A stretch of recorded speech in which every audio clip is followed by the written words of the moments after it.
Today is Thursday, July 16, 2020, coming up on Roland Martin Unfiltered. A recent op-ed in the Washington Post says that Senator Elizabeth Warren is the best choice for Joe Biden for black voters. We'll talk to the co-author of that piece, Angela Peoples. Senator Doug Jones is ready to face off with former football coach, Republican Tommy Tuberville, for that critical Senate seat in Alabama. Jones will join us right here on Roland Martin Unfiltered. 87 people were charged with felonies after a Breonna Taylor protest at the home of Kentucky Attorney General Daniel Cameron, his home there in Louisville, Kentucky. We'll talk with activist Tamika Mallory, who was one of the folks arrested. A statue of a Black Lives Matter protester in Bristol, England, has been removed by the local authorities. We'll give you those details. And here in the United States, Georgia Senator Kelly Loeffler is running against the Black Lives Matter movement by her own admission. Speaking of Georgia, Governor Brian Kemp overrides all mask orders in the state. We'll talk with the mayor of Savannah, Georgia, Van Johnson. Also, Democratic lawmakers demand action from the Health and Human Services Department on the coronavirus impact on minority communities. Plus, we'll continue our conversation today about Nick Cannon. He has apologized to Jewish leaders, and Fox has announced he will not be losing his job on The Masked Singer. Twitter accounts of prominent figures yesterday were hacked in what was the largest breach in the company's history. We'll talk with a data expert about that. Plus, today's crazy-ass white person. And speaking of crazy, wait until I tell you the drama dealing with Ebony Magazine. Woo! It's time to bring the funk on Roland Martin Unfiltered. Let's go. He's got it. Whatever the miss, he's on it. Whatever it is, he's got the scoop, the fact, the find. And when it breaks, he's right on time and it's rolling. Best believe he's knowing. Putting it down from sports to news to politics. With entertainment just for kicks, he's rolling. It's on go, roll, y'all. It's Roland Martin, yeah. Rolling with Roland now. He's funk, he's fresh, he's real, the best, you know he's Roland Martin now.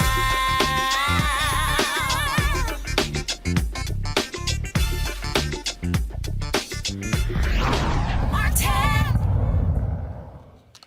All right, Vice President Joe Biden still has not announced who is going to be his vice presidential running mate. Of course, he has secured the Democratic nomination for president. A number of people are on that list, including Senator Elizabeth Warren. Now, he's made it clear he's going to choose a woman to be his running mate. Folks also being vetted include California Senator Kamala Harris, Congresswoman Val Demings of Florida, former UN Ambassador Susan Rice, and others.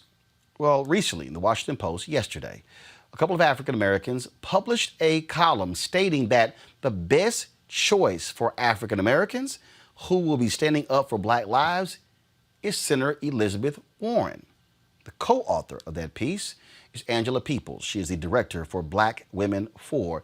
She also wrote that piece for Philip Agnew, who is a co-founder of the Dream Defenders, who, of course, had worked on the Senator Bernie Sanders campaign. Angela, welcome to Roland Martin Unfiltered.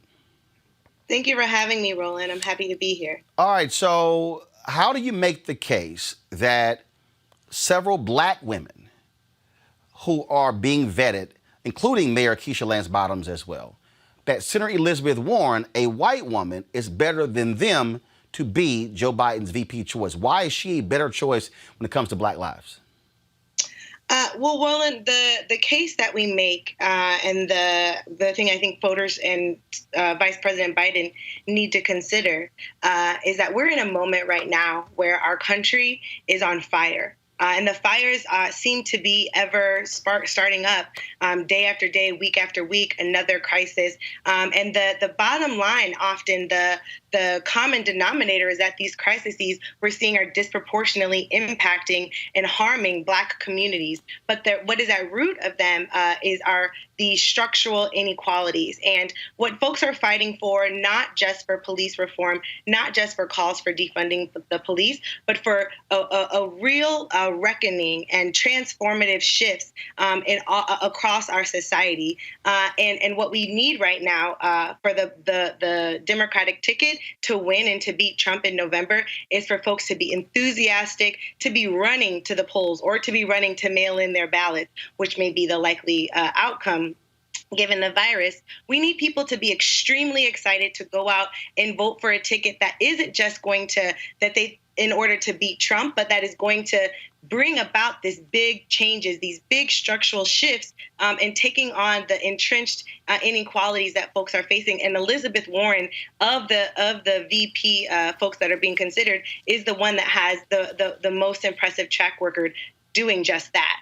And so while I think that we talk in the op-ed about the power of representation and getting more Black folks in higher levels of office, but that representation right now is not going to be enough to get people out to the polls, to encourage people out to vote, and also then to win and to bring about the big changes to respond to the depression that we're headed into, and to really push for the addressing the healthcare crisis, the climate crisis.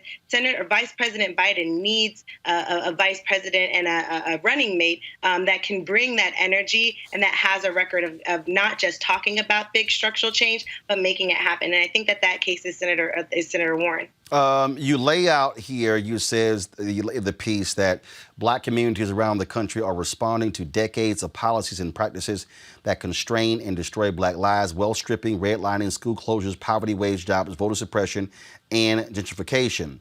Are those not issues that Senator Harris, that Congresswoman Val Demings, that Ambassador Susan Rice are not well versed on and haven't addressed?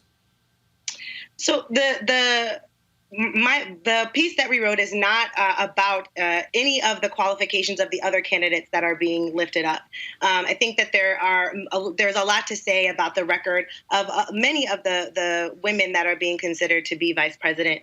But what we are saying is that of the folks that are being considered, Senator Warren has the track record of pushing for these issues and also getting things done. I think it's important. I would lift up the Consumer Financial Protection Bureau as one very maybe well-known but really critical example. The CFPB was able to fight and get $12 billion back from borrowers who were cheated by big banks and mortgage brokers, et cetera.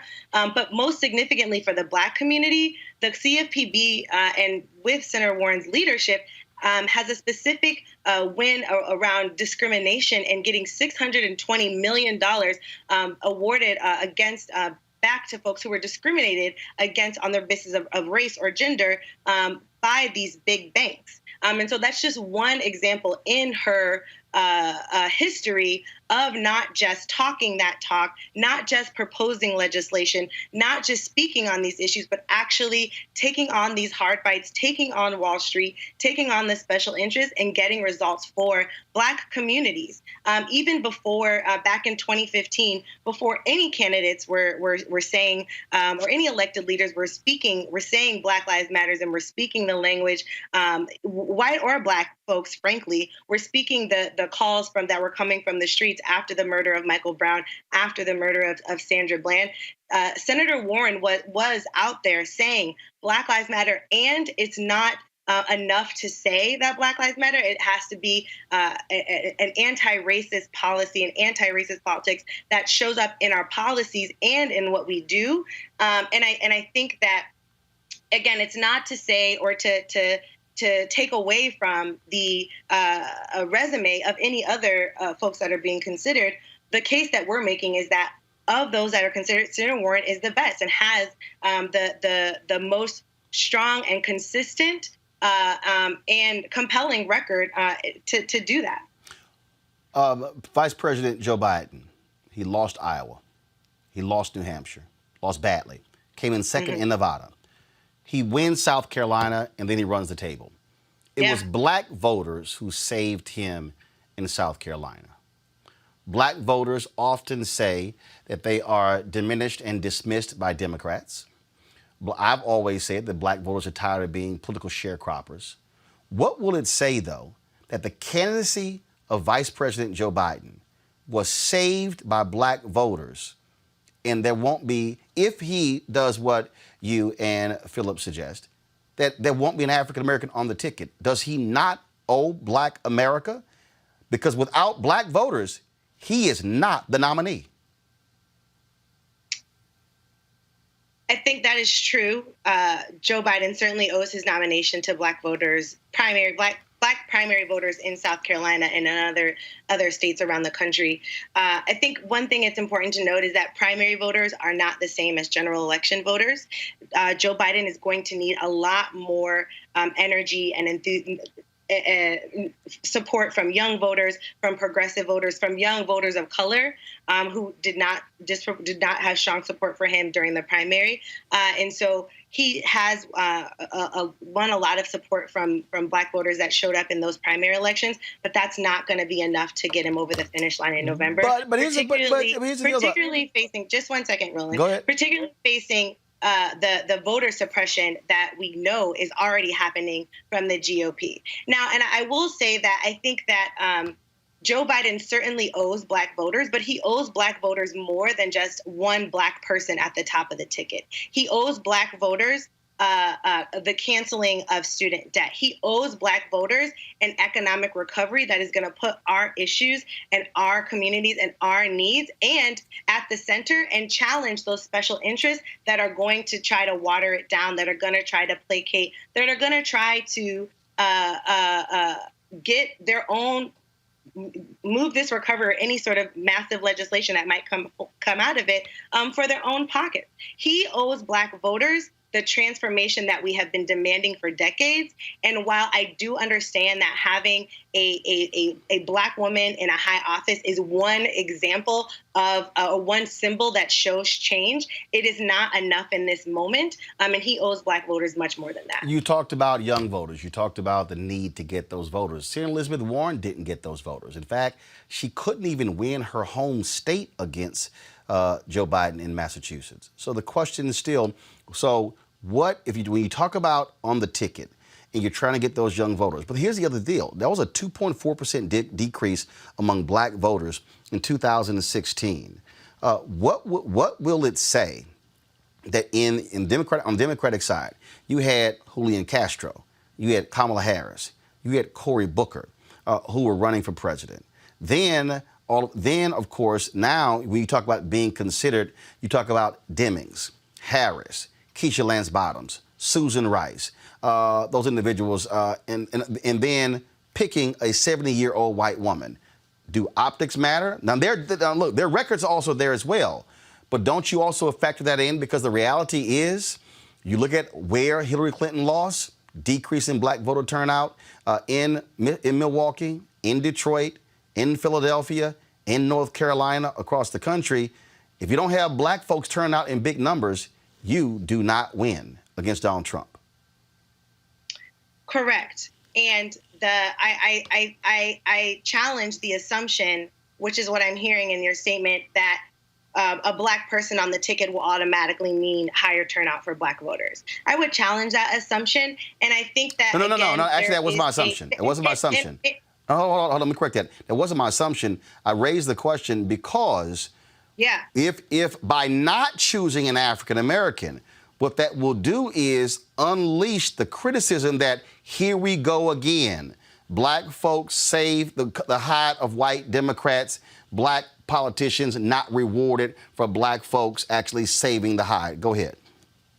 Yeah, I mean, I think that there will be a number of criticisms unrolled. Right, this is an election. There will be a lot of conversations. The thing that I think that this op-ed is saying, and that I think voters and Vice President Biden need to consider, is what is actually going to not just get people out, but what is the team that Biden needs to build to actually get this country back on track? And the reality of what we're facing is that Senator Warren is of the candidates that are being considered. When you think about the role that even Vice President Biden played when he was in the beginning years of President Obama's administration, right? We were in a recession. We were in deep, sort of economic trouble. And Vice President Biden, as the vice president, took on that role. President Obama said, I want you to kind of spearhead the economic recovery plans. And Joe Biden did just that. Senator Warren is the exact candidate that we need to move us, or the leader that we need to be that vice president support for Vice President Biden, if he is elected, to really spearhead that economic recovery. I can't think of anybody else that we would want to be in that leadership position. But are you concerned? The question that you're asking, just let me finish, Roland. The question that you're asking about optics, I think the optics did did not come into play during the primary, when voters didn't choose the Black or brown candidates that were on the ballot, right? Black voters chose the candidate that they thought was going to be the best chance to beat Donald Trump. And I think that is the same calculation that a lot of voters are making right now, and voters are hoping that Vice President Biden is also making, is also considering. And I believe that the right candidate to add value, to add enthusiasm, to add a voter base, to add excitement to this ticket is Senator Warren. Are you concerned, though, that if he does pick Senator Warren and Biden wins, a Republican governor will choose her replacement? Democrats need to pick up 4 seats in the United States Senate in order to control the Senate. She's not up for re-election. If that happens, let's say they pick up those 4 seats, she's on the winning ticket, she becomes vice president, they now fall back and Republicans are in control of the United States Senate. That's a number of what ifs. No. Actually, no. Let's be real clear. Hold on, one second. Again, if she is the nominee, and if Joe Biden wins in November, then she will obviously would have to resign her Senate seat, and then the Republican governor of Massachusetts gets to pick who replaces her. If the Democrats right now, Democrats are leading huge in Arizona, they're leading in Colorado, they're leading in Maine, which means now they're assuming they're going to lose Senator Doug Jones' seat. He's on the show next. He doesn't think so, but they are assuming that if they win North Carolina or the Montana seat or one of the 2 in Georgia or any of the contested races, they will control the Senate. If the governor of Massachusetts picks a Republican to replace her, Democrats now lose control of the Senate. Should that also factor into this decision? Yeah. So that was about 5 ifs. Actually, it's only 3. Okay, semantics. But I take your point, and I think that those are challenges that can be dealt with when we come to that moment. And if Senator Warren is the vice president, she will still have a role to play in the Senate. But Angela, hold up, Angela. Here's the problem. If Biden wins and Republicans control the Senate, they can block whatever he and Warren wants to do. So don't you have to look at this thing as a 2-step by saying, I get your point, but if we win the Senate and we got to give up our Senate seat, he gets to appoint a Republican. If Mitch McConnell is now in charge, he blocks anything Biden wants. Don't you have to factor that in? I think that is something to consider. And I think that the opportunity for the changes that would come, the power of a Biden-Warren administration actually wins it out. And the truth is, if Biden wins in any of the other many what-if scenarios that you outlined don't happen, we're still in this similar place. Democrats are going to and that's also why we need a candidate or someone like Senator Warren on the ticket, so that that she can help be a push down ballot for those Senate races where she's already been investing, has already been building, has already been pulling candidates around, right? That's why you need a candidate like Senator Warren on the ticket that can add more value to and show up and rally for those candidates, to raise more money for the Senate candidates, to raise more money, frankly, for the House candidates, so that there's even more strong, progressive, pro-Black voices in the House, and that we actually can win the Senate, right? And so, yes, that fact that the reality of losing one Senate seat does need to be considered, but the reality of having a dynamic force like Senator Elizabeth Warren, that we've already seen her ability to raise money for other candidates, and how her endorsing candidates raises their profile and helps them win and helps elevate them. So that's another factor to consider, among other things, and among the many what-ifs that are at play here in this very wild year of 2020. My panel is Erica Savage Wilson, host Savage Politics Podcast, Dr. Greg Carr, Chair, Department of Afro-American Studies, Howard University, Reese Colbert, Black Women's Views. I'll start off with Erica Savage Wilson. Your question for Angela Peoples. Sure. So good to be with you, Angela. So I kind of have a couple of questions. This op-ed comes on the heels of 5 Black women that wrote an op-ed specifically saying that candidate Biden needs to choose a Black woman.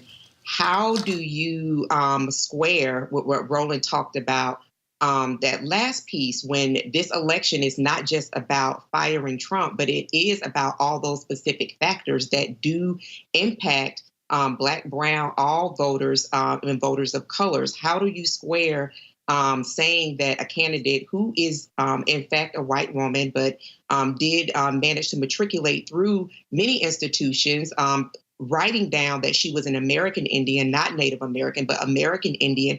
How do you square with voters to say that the largest and most vocal voice for Black liberation would be that of a white woman? That's not what I was stating, but I do. Yeah, so I'm not quite sure on the question that you're asking. Could you clarify?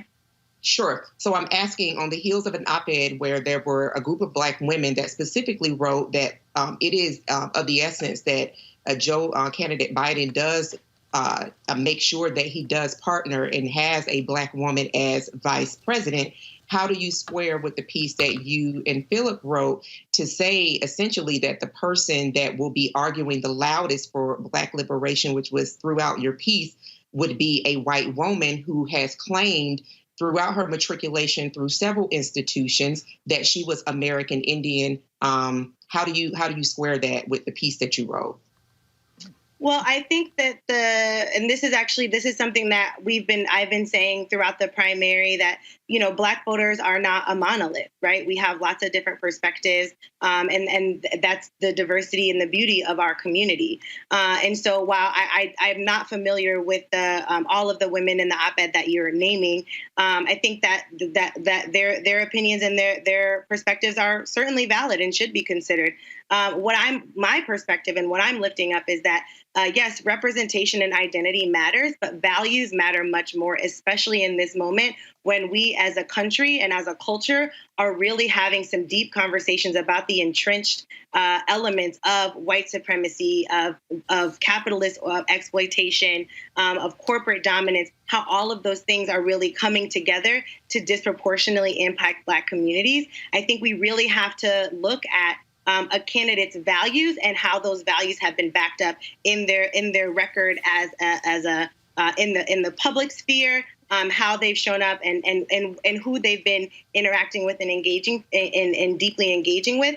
And from that perspective, I think that far and away the best choice in terms of the values that are aligning with the world that many folks in the movement for Black lives and across Black movements for liberation have been fighting for right now in this moment. The best candidate to bring about those changes is Senator Elizabeth Warren. And again, people have different perspectives, and I appreciate that. That's a part of the beauty of our community. Reese Colbert.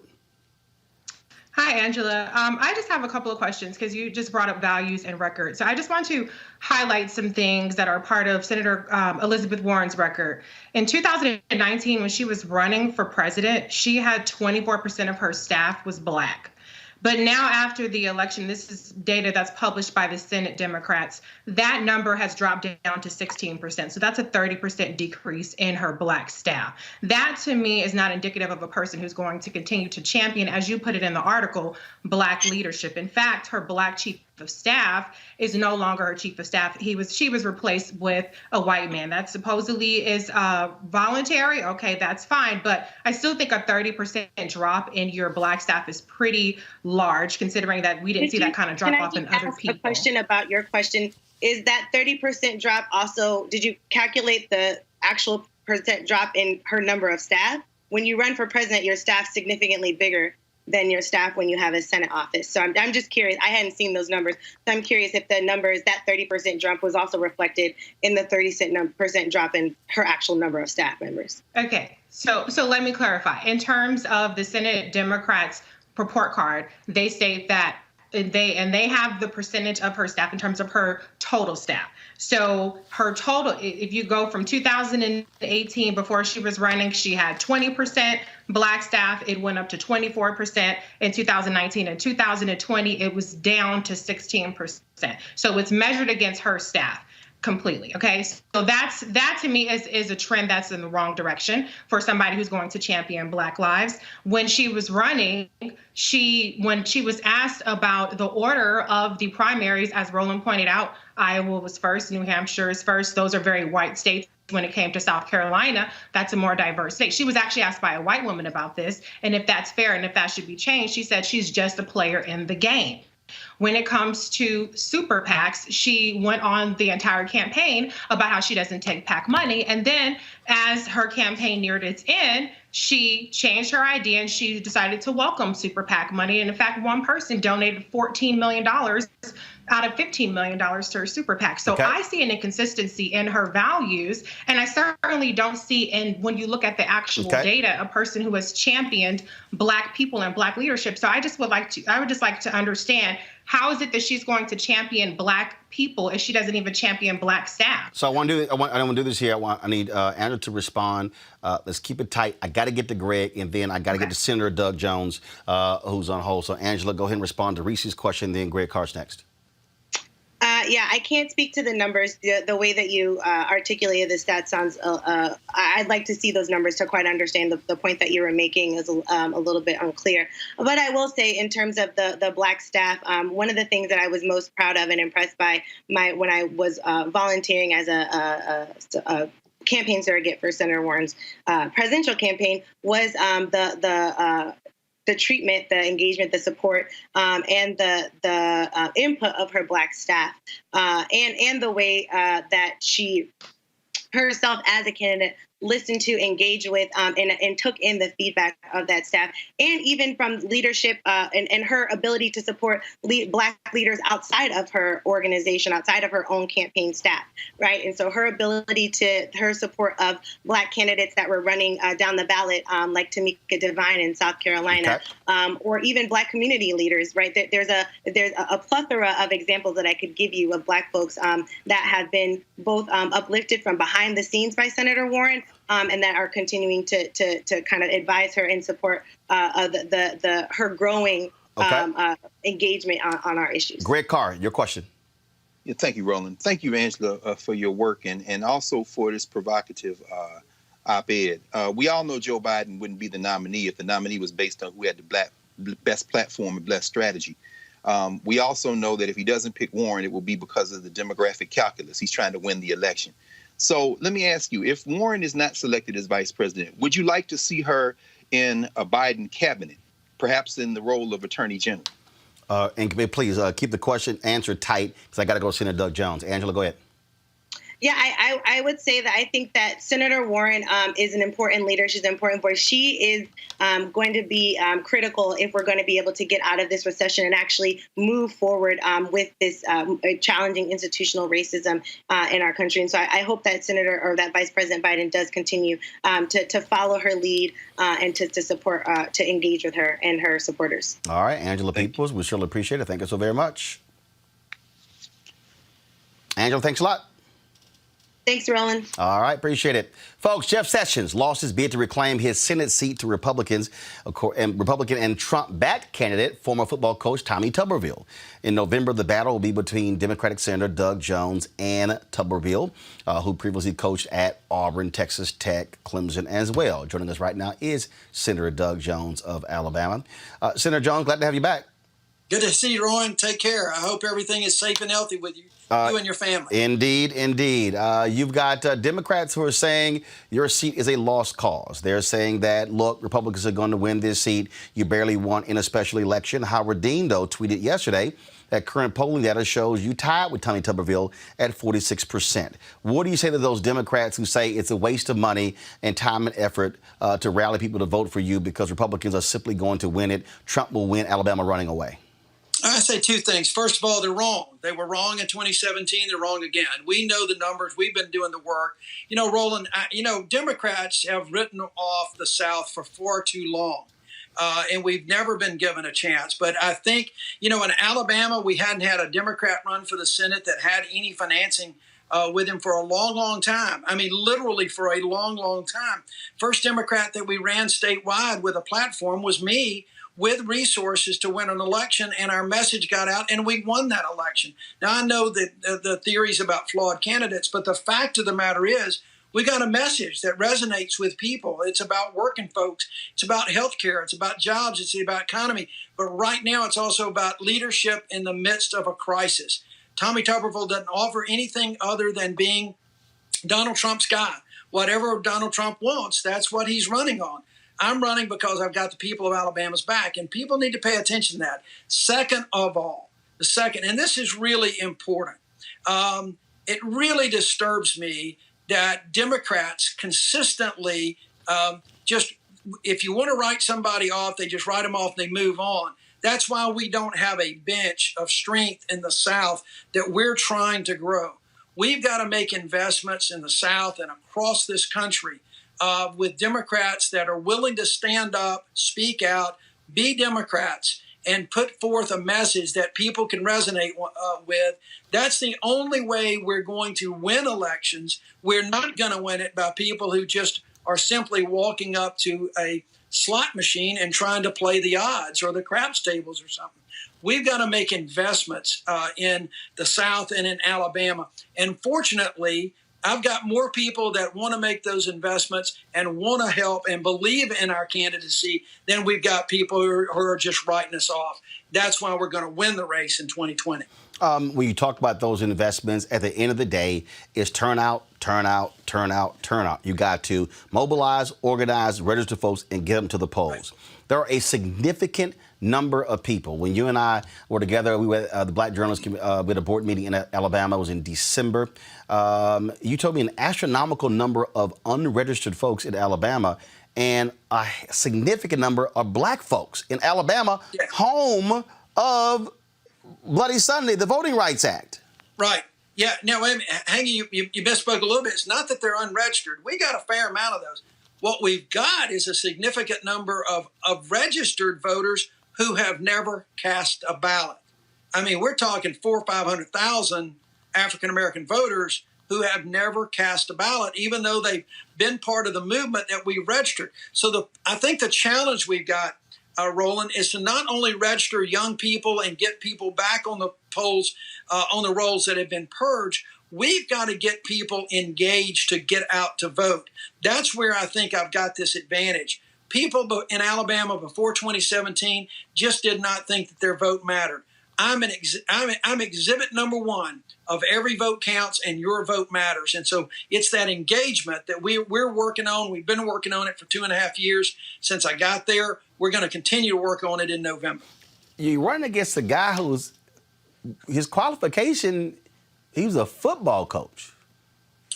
Well, look, I don't think we want to put it that way. I think the bigger problem is that he really doesn't have a clue about how to lead in the world of politics. He doesn't have a real clue just about simple things like the Constitution and the checks and balances that the Senate and the members of the House are supposed to have on the administration. He has literally said that he moved to Alabama about 18 months ago because he believed that God sent Donald Trump to America to save America. And he moved to Alabama because he thought that that was the best opportunity to get elected to help Donald Trump. Not the people of Alabama, but to help Donald Trump. So we've got a lot of things. He said early on, and then we just issued a press release on this. Our governor issued a mask order, a statewide mask order yesterday, Republican governor, and I applauded her for doing it. It's something that's badly needed. Early in this pandemic, Tommy Tuberville, when asked what he would do about this healthcare crisis, he said, literally, I don't have a clue. Well, yesterday, he started undermining the mask order, saying that the government should not be doing that. For whatever reason, the government shouldn't be telling people what to do. So I think it's just the inexperience, and also I think he's not prepared at all for the role of a United States Senator. When you talk about, when you talk about those people, how do you reach those people? Those are huge numbers. That's the difference between winning and losing. How do you convey to them why they should support you in November? Well, because I've got their back. We've been reaching those people, Roland, for the last 2.5 years. Make no mistake, we've got a strong Democratic solid base in Alabama that we have also been reaching out to. We've done things on maternal and infant mortality. We've done things on civil rights and voting rights. I've spoken out about Black Lives Matter. We read Dr. King's letter on the Birmingham jail. My base knows that I'm there for them, but we've also been reaching out to people all over the state. We've done things for veterans, for farmers, for teachers, for educators, for healthcare workers, for first responders. We've done things for all over the state, and that is, we've been reaching out to those folks for the last 2.5 years, listening to them, talking to them, listening to them, helping them with the issues that they've got that they face every day. That's how we get through to those folks. Those folks know and understand, or at least there will be enough of them that I believe know and understand that they want a senator that's from Alabama, that's got their back, and no one else's. And that's what I've been able to do in the last 2.5 years. All right, let's go to my panel. First off, Greg Carr, your question. Senator, thank you. I wish we had time for me to ask you what you think about the death of Thomas Blanton Jr., since you helped send him to jail, thank God. But I want to ask you about this race against Tuberville in this sense. Tuberville really didn't have declared political affiliation until late. When he was at Ole Miss, he said they need to take down the Confederate flag. It's killing us in recruiting. Would your strategy in this campaign be to force him farther right into Trumpism, or to maybe attempt to tack toward his Trump-light kind of attempt? I mean, in other words, how do you plan to define a guy with no definition who's only got some things like a hedge fund mess up and some kind of wavering politically? How are you going to slug Tuberville in terms of trying to get him to define himself, or for you to define him coming forward? Greg, he's already defined himself. He defined himself by simply saying, essentially, I will do whatever Donald Trump asked me to do. That, regardless of, I guess, whether Donald Trump is president or not, that has defined him. He has defined himself. He has not spoken about any issues. He has not talked about anything that people face at their kitchen tables. All he has talked about is to drain the swamp, no amnesty, build a wall. He has defined himself. So I don't think we really have to do that. What we've got to contrast is my record in the United States Senate and my record in my career as a lawyer and as a prosecutor, my record in the Senate going forward versus what he has done in the past. All of those things are fair game. And it's interesting you bring up the Confederate battle flag, because, think about that. He didn't want to remove the Confederate battle flag for the right reasons. He just wanted an advantage in recruiting, or not to get a disadvantage, which the battle flag got gone, which is a good thing. But think about that. And so he's been really quiet about all of that controversy right now. So we're not going to let him move. We're going to build that wall between him right now so he can't jump back over it. Yes, Erica. Yeah, thank you so much, Senator Jones, for being with us today. So my question is that Tommy Tuberville is a birther. He is also a person that, as of 2019, was repeating some of the same candidate Trump at the time lines about folks that were coming into the country, about them bringing drugs and bringing disease. So connecting all of that to the win of your campaign was largely because of Black women who organized and who did mobilize. What direct messaging are you providing to those 400,000 or 500,000 people who have not yet cast a ballot, when in the state of Alabama you have Black mayors like in Montgomery, Mayor Reed, in Birmingham, Mayor Woodfin, that are in those offices for major cities?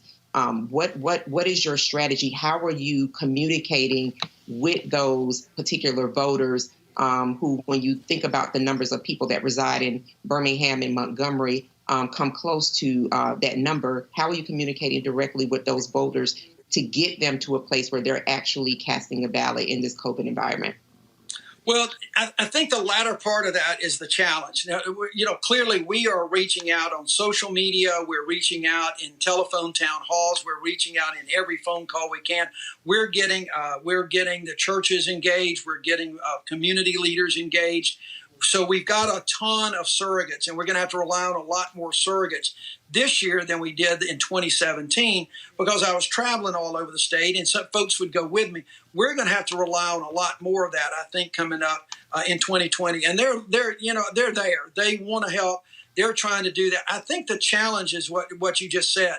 Alabama is a state where it's very difficult to cast an absentee ballot. Now, there's some lawsuits pending that I hope will get some relief for that. But if we don't, it's going to be a challenge making sure people feel safe and healthy, or either trying to get that absentee ballot to them. This is all, I'm just candid about this. It's a work in progress because you really can't judge from a very low turnout race that occurred this week. But as we go forward, we've got city and county races across the state. They're going to be coming up in August. So we're going to be watching that and monitoring the polling places to see where that goes. And then we're going to start kicking into high gear. They're reaching out to folks.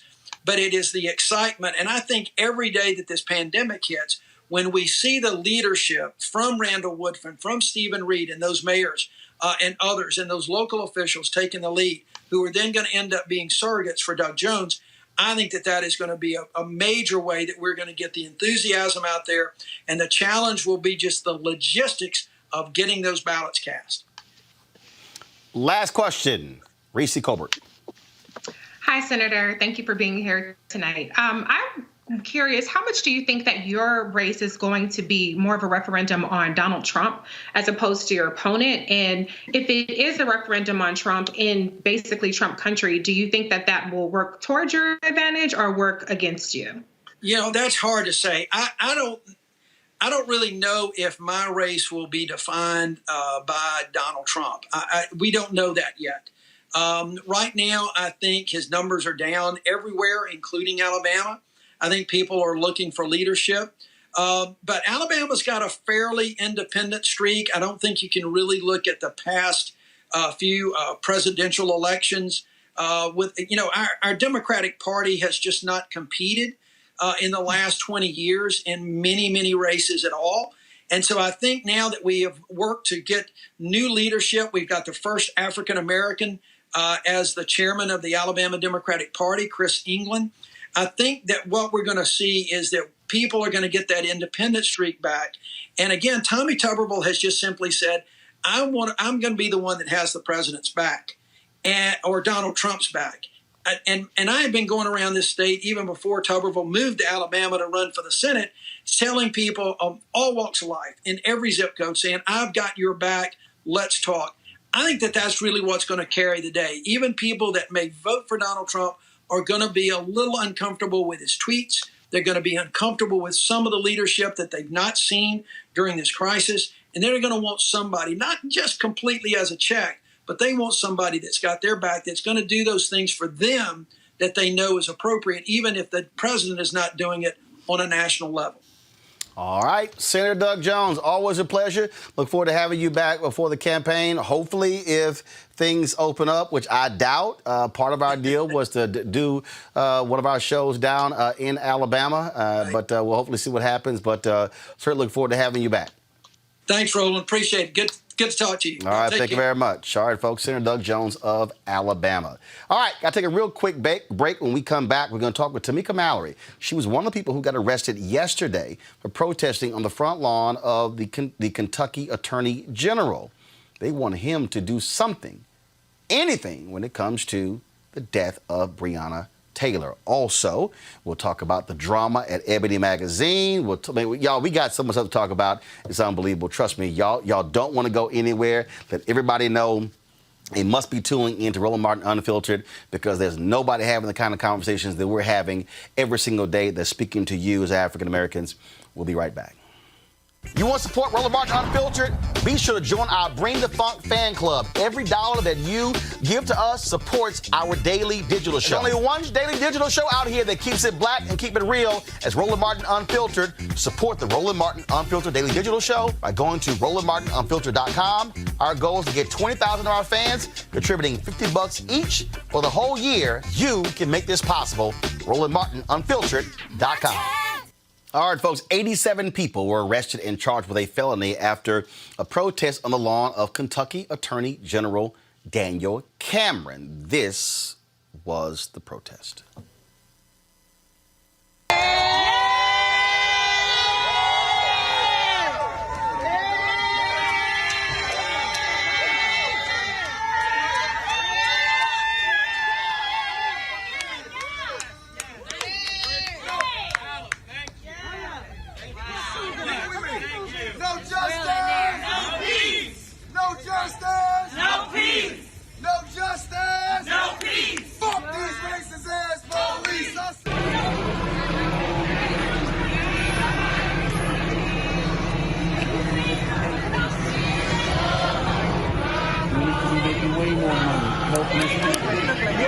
He is ashamed. I told him, shame on him, brother, because if he didn't have that on, they do the same thing to him. Breonna Taylor! Breonna Taylor! Breonna Taylor!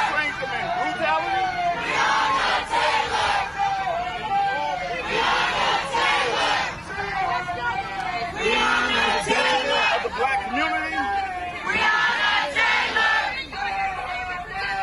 Breonna Taylor! Breonna Taylor! Breonna Taylor!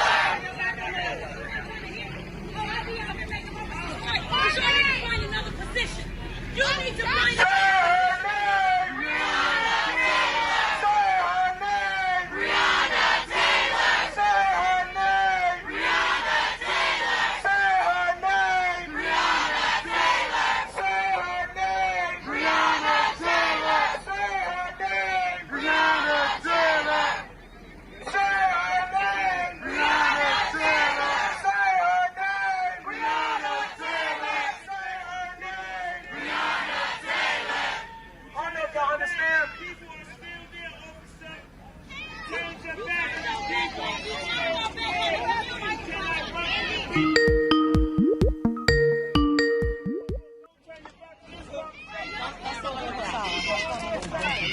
over this way. Hey, those who are on the street, hey, can y'all hear me?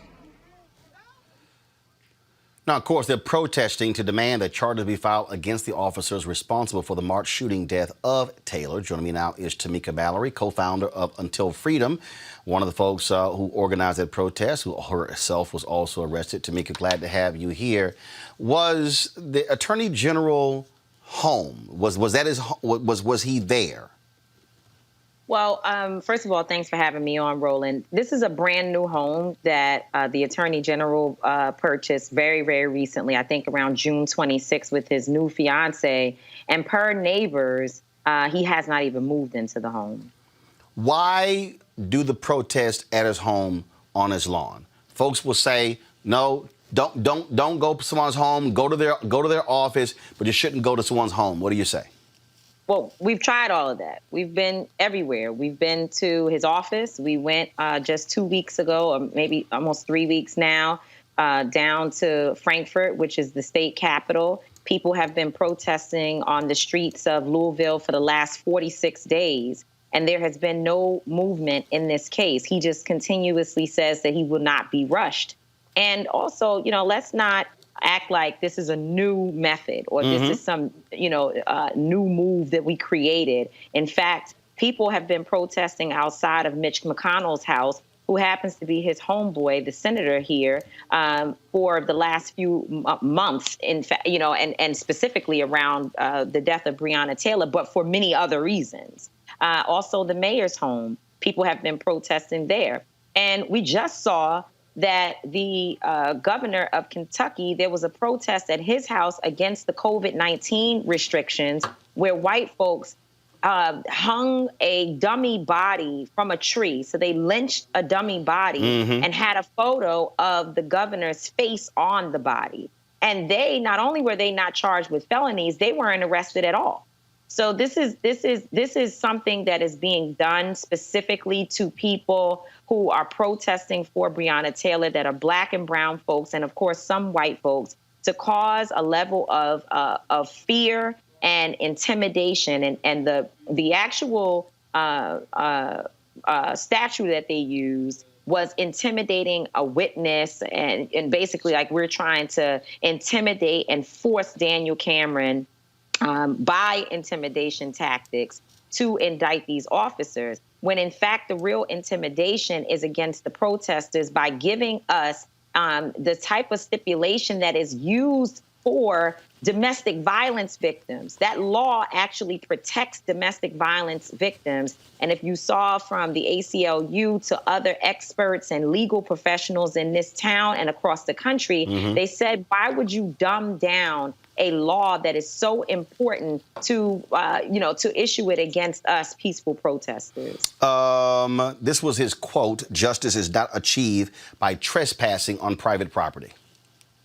Well, justice is also not achieved by sitting around begging for it, because clearly he hasn't done anything about the murder of Breonna Taylor. Greg Carr, your question for Tamika Mallory. Thank you, Sister Tamika. It's good to see you as always. Just reading that this young cat, Daniel Cameron, just asked a Kentucky state judge to block the governor's orders enforcing any COVID-19 restrictions in the state. Your best thinking on what may or may not be going through the mind of this Republican operative who's the Attorney General. I mean, what do you think it will take to move him?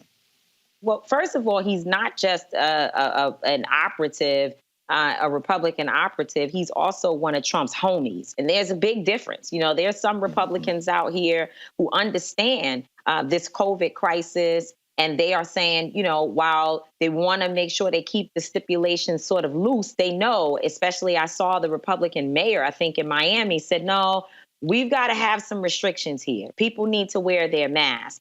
So this guy has committed publicly to being one of Trump's cronies and to ensuring that the state of Kentucky be Trump land. These are his words. So I think that's one part of it. But when we talk about moving people, we can't forget about the movement of the 60s and movements of many, many years where people said it won't happen. They'll never do it. But the consistency and the willingness to sacrifice for protesters and people who have a righteous movement has always moved those who were seemingly unmovable. And I think it's our responsibility to stay creative, to stay consistent, and to not be intimidated into inaction because they try to throw these types of charges at us. We will fight. We will fight until the end. I was thinking today, actually, Linda Sarsour and I, who's sitting over here saying hi to you, Roland,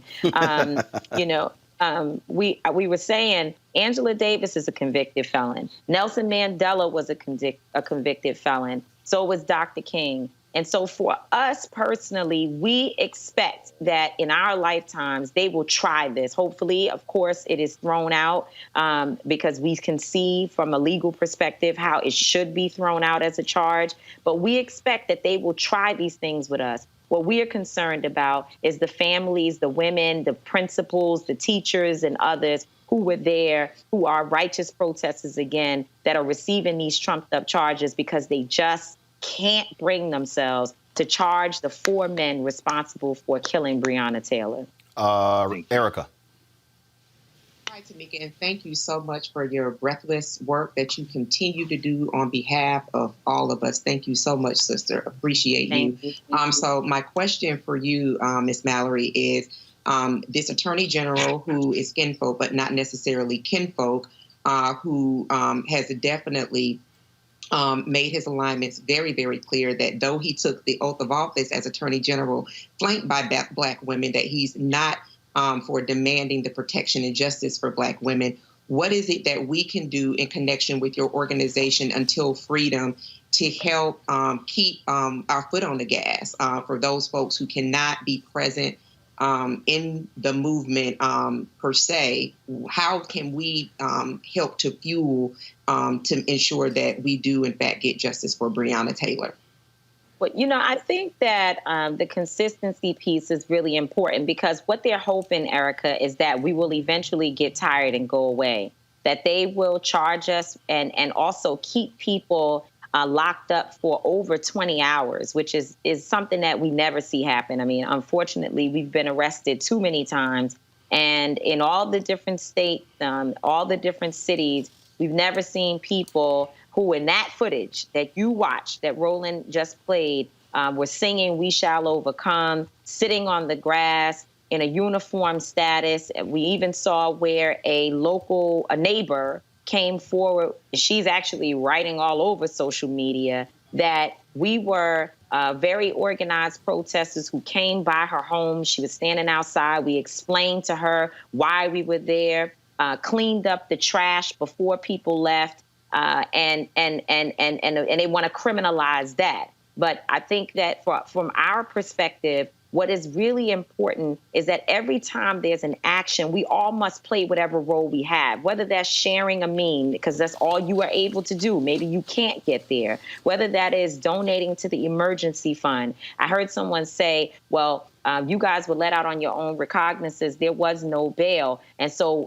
why do you have to raise bail funds? Well, you don't find out, Roland, that there's no bail until you're sitting in the jail. You're in the cell when you find out whether or not there's going to be bail. So you can't wait until that time to raise funds. And also our work is ongoing, not just here in Kentucky, but across the country. But also there's going to be legal fees. We cannot allow 87 people who, again, are family folks to have to go and find money to get back to court. We're supposed to be back in court in October to cover their legal fees. We can't allow that. So we have to provide those resources for these folks.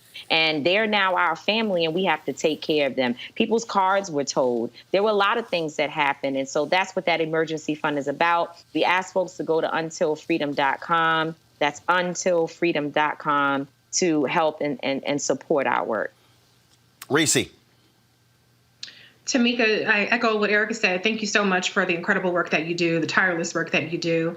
I noticed that not everybody was charged with the same charges. I've seen in other cases where there would be a Black person and a white person doing the exact same thing and have drastically different charges applied to them. Did you see any kind of racial bias in the way that the protesters were charged? Is that a concern of yours, or was it more so targeting people like you and Portia Williams and Andy Smith, who have a larger profile than others?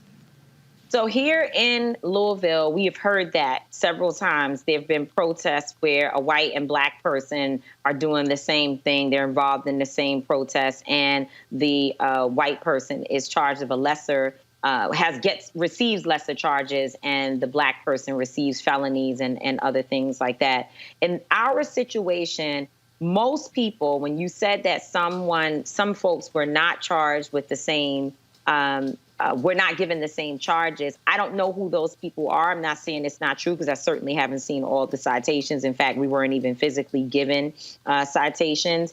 But the majority of us received the same exact charges. And so I can't say that in this case they separated in any way. But what I will say is that when you are working with us, unfortunately, Linda and Tamika, we like it rough. So they come for us. They go hard when it comes to us. So if you're working with us, they're going to hit you with everything they can, because, again, they want to find a way to take us down. We're bringing so much to this movement in terms of our celebrity friends, being able to move young people, being able to move the streets, with my son and others, Trey the Truth, and Kenny Stills, the NFL player, Corday, attorney Angelo Pinto. These are people who work with folks on the ground, and we're actually able to engage all of these different folks into this movement. And so that is something that these people don't like, because they want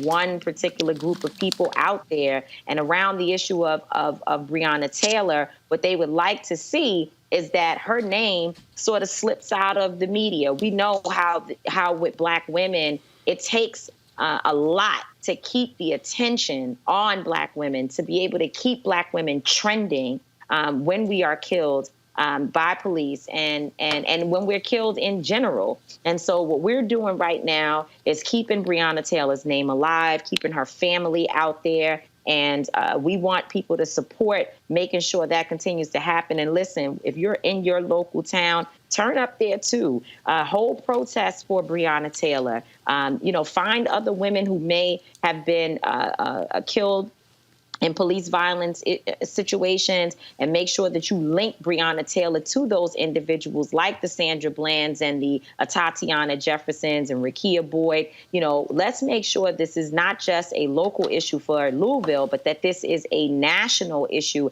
even an international issue, as I know, Roland, you have people watching from all over the world. Absolutely. Folks, again, untilfreedom.com. And y'all keep in mind, this was a staple during the civil rights movement. Dr. King, they also understood that his attorney, Clarence Jones, was the one who was responsible for making sure there was bail money, bailing folks out. So this ain't nothing new. This is what has always happened. That's why right. we have to fund the movement. Just like I keep telling y'all, why we need y'all to help fund this show as well.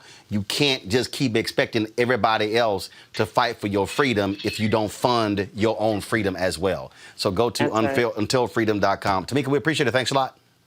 Thank you, Roland. We just said, Linda and I, that we're going to become, from Until Freedom, monthly donors to Roland Martin Unfiltered, because it's important that there is someone who looks like us, who cares about our issues, to give us the platform as you are providing today, so that we can explain and tell our stories for ourselves. And so going forward, every month you can expect to see a donation directly from Until Freedom. Well, we certainly appreciate it. And again, for all y'all folks who were not paying attention, go to our YouTube channel.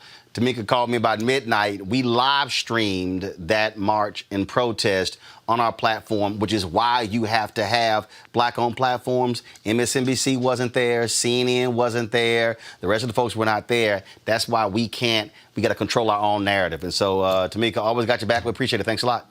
Thank you. Love to you. Bye-bye. All right, folks. Now, Georgia Governor Brian Kemp is prohibiting cities across the state from requiring masks to be worn in public to alleviate the spread of the coronavirus. Okay, I'm sorry, I'm confused. Okay, I thought Republicans believed in local control. This executive order literally prevents local governments from enforcing mandatory face covering orders. Now, instead of imposing a mandatory requirement, Kemp's order states that residents and visitors in the state are, quote, strongly encouraged to wear face coverings as practicable when in public, except when eating, drinking, or exercising outdoors. Yet the head of the CDC, which is located in Georgia, has said if we can get all Americans to wear masks, we could have this under control in the next 2 months. Savannah Mayor Van Johnson joins me right now. Mayor, this is stupid. How here you are, the mayor of a city trying to protect residents, and the governor says, oh, the hell with that. I'm going to supersede what you have ordered, and I'm going to strongly encourage them to wear masks. This is absolutely dumb. You've said everything that I've been thinking, everything I've been saying, and I go a step further. Now he's suing the mayor of Atlanta for her stand on trying to take care of the people of Atlanta. He's suing her? He's suing her? Oh, yeah. Breaking news.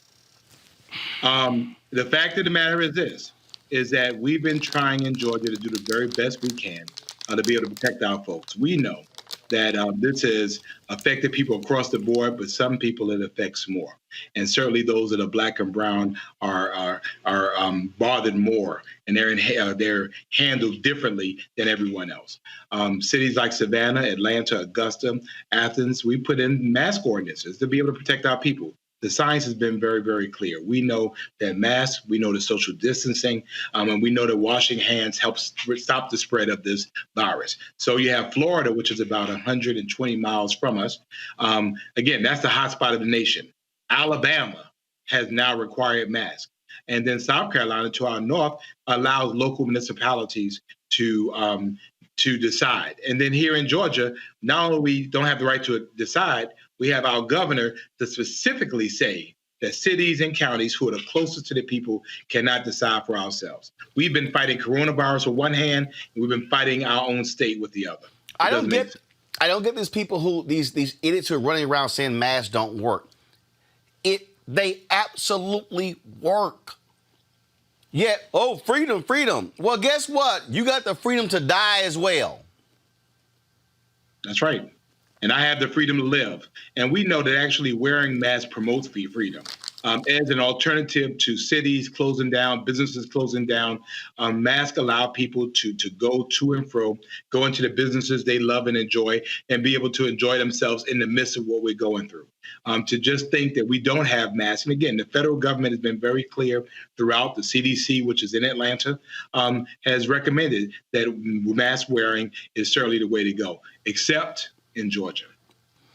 Erica, you're a native of Georgia. This is the most idiotic thing. This happened in Texas, where Governor Greg Abbott overruled Judge Eric Moyer, who was going to send his white woman to jail because she didn't want to close her store, her hair shop. And then he said, "No, this is unfair." Fox News lauded Greg Abbott in Texas. Now he's talking about they might have to shut the entire state down. That's correct. And now he's saying, "Oh, by the way, y'all need to wear masks." Erica, this what Kemp is doing. Brian Kemp is trying to kill people. Oh, absolutely. Yeah, the GOP is a death cult. That was something that was on Twitter very, very recently. And just to really kind of confirm that this really is about not securing the safety of Black and brown folks, since we are the lion's share that's disproportionately impacted by COVID. Looking at Georgia, which was one of the first states to rescind those stay-at-home orders and open up businesses, and I believe it was as early as April. But April still, on the heels of what the mayor just shared with us in Savannah, that this governor is suing a mayor who has COVID-19. She and her family are recovering from that, Mayor Keisha Lance Bottoms. He's doing that while the governor's mansion is still closed for public tours. So when you square that and you try to make it make sense, what you understand is that this person who was effective at ensuring that data from voter base from the time that he was Secretary of State was definitely released, that he definitely ensured that people were disengaged by actively suppressing the vote from his time in office as Secretary of State, and that he essentially stole that seat. I still refer to him as the former Secretary of State. He's not the legal governor. This is more par for the course. And so my question, Mayor, would be to you is that how are you directing folks in the beautiful city of Savannah to really be about what Roland just pointed out, the business of wearing masks, which health experts have said does reduce coronavirus transmission in upwards 40-50%. Well, as for me in my house, as for me in the city of Savannah, Georgia, our mask, our emergency declaration is in play. It remains in place. Nothing has changed here. We are dedicated. We're hell-bent, if you will, to make sure that we're protecting our citizens and over the 15 million visitors that visit us every year. It makes no sense for us to be fighting our government in a time we should all be fighting together. And so we're going to make sure we stay on this fight. And we want people to support those in Georgia, support your cities, support your mayors. This might get a little ugly, but in the end, we have to be about the lives of people. And we know that strong people build strong businesses. All right. Which builds us. Mayor Johnson, we certainly appreciate it. Thank you so very much. Always a pleasure, my brother. All right, folks. Massachusetts Senator Elizabeth Warren and Congresswoman Ayanna Pressley sent a letter to the Department of Health and Human Services, the Secretary, Alex Azar, requesting a report detailing the Trump administration's response to racial health disparities exacerbated by the COVID-19 outbreak. The letter reads in part, "We write to you today because the coronavirus disease, a 2019 COVID-19 pandemic, has laid bare the deepest and most entrenched chronic public health crisis plaguing our country, systemic racism.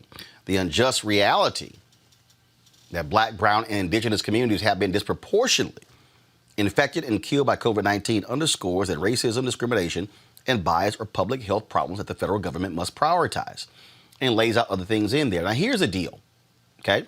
The Department of Health and Human Services is required by law to report biannually to Congress on its progress to address health disparities, but these reports appear to have stopped under the Trump administration. Reese, they literally are obligated and they're like, what the hell, we're not going to release him. We don't care.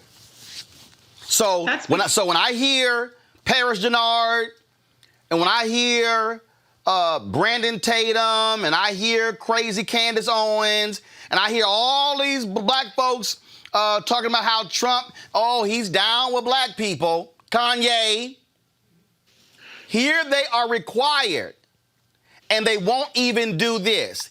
They don't give a damn about black lives.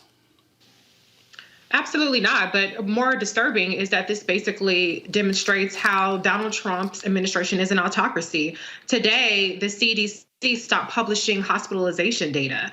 And, Donald Trump has had an attack on the CDC and their ability, actually demanding that data skip the CDC.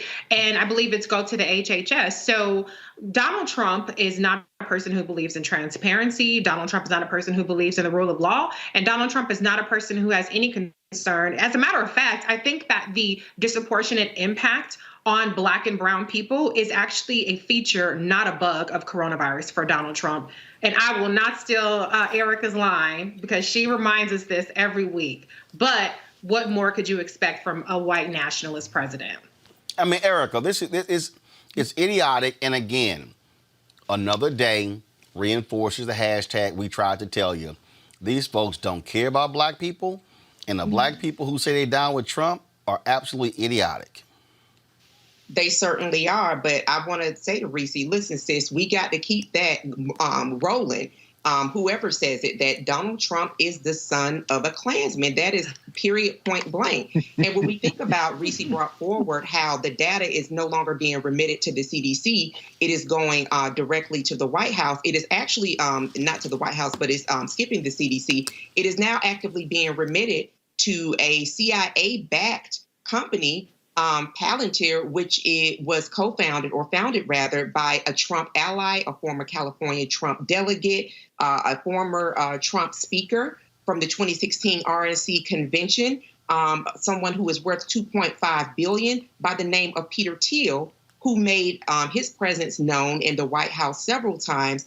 And the last time, about 11 months ago, said to Donald Trump and those people that he was flanked by, that there needs to be an investigation launched into Google. So these are the types of people that Donald Trump listens to, and that now hospitals are now being provided a link to remit HIPAA information to a firm, a company, which was started back in the 9/11 days by someone who got this name from the Lord of the Rings. And that name, Palantir, specifically means being able to look at the whole world at any given time. It's really a throwback to Furious 7.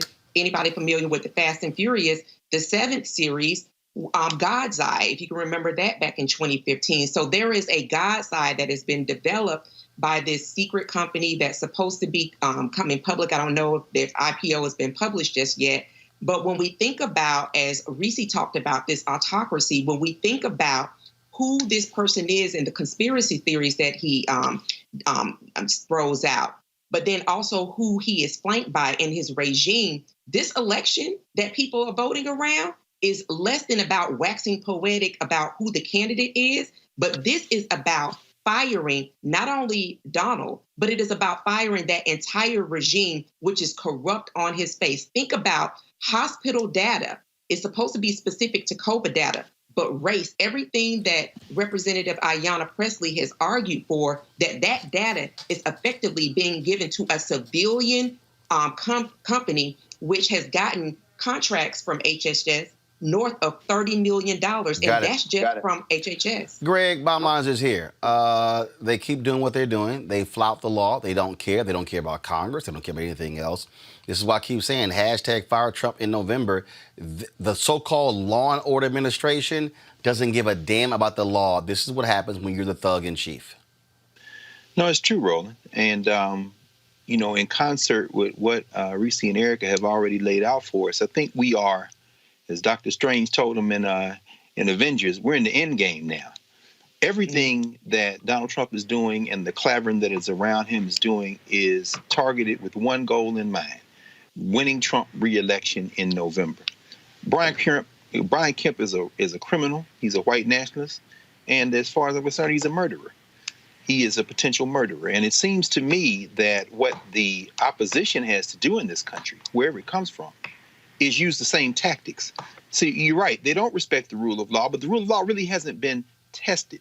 Even when they ignored subpoenas in the federal legislature, instead of going immediately to court and letting these things work through the system to reveal whoever else is with them, the Democrats decide, well, we're not going to do that because, we're looking at elections too. Okay, damn that.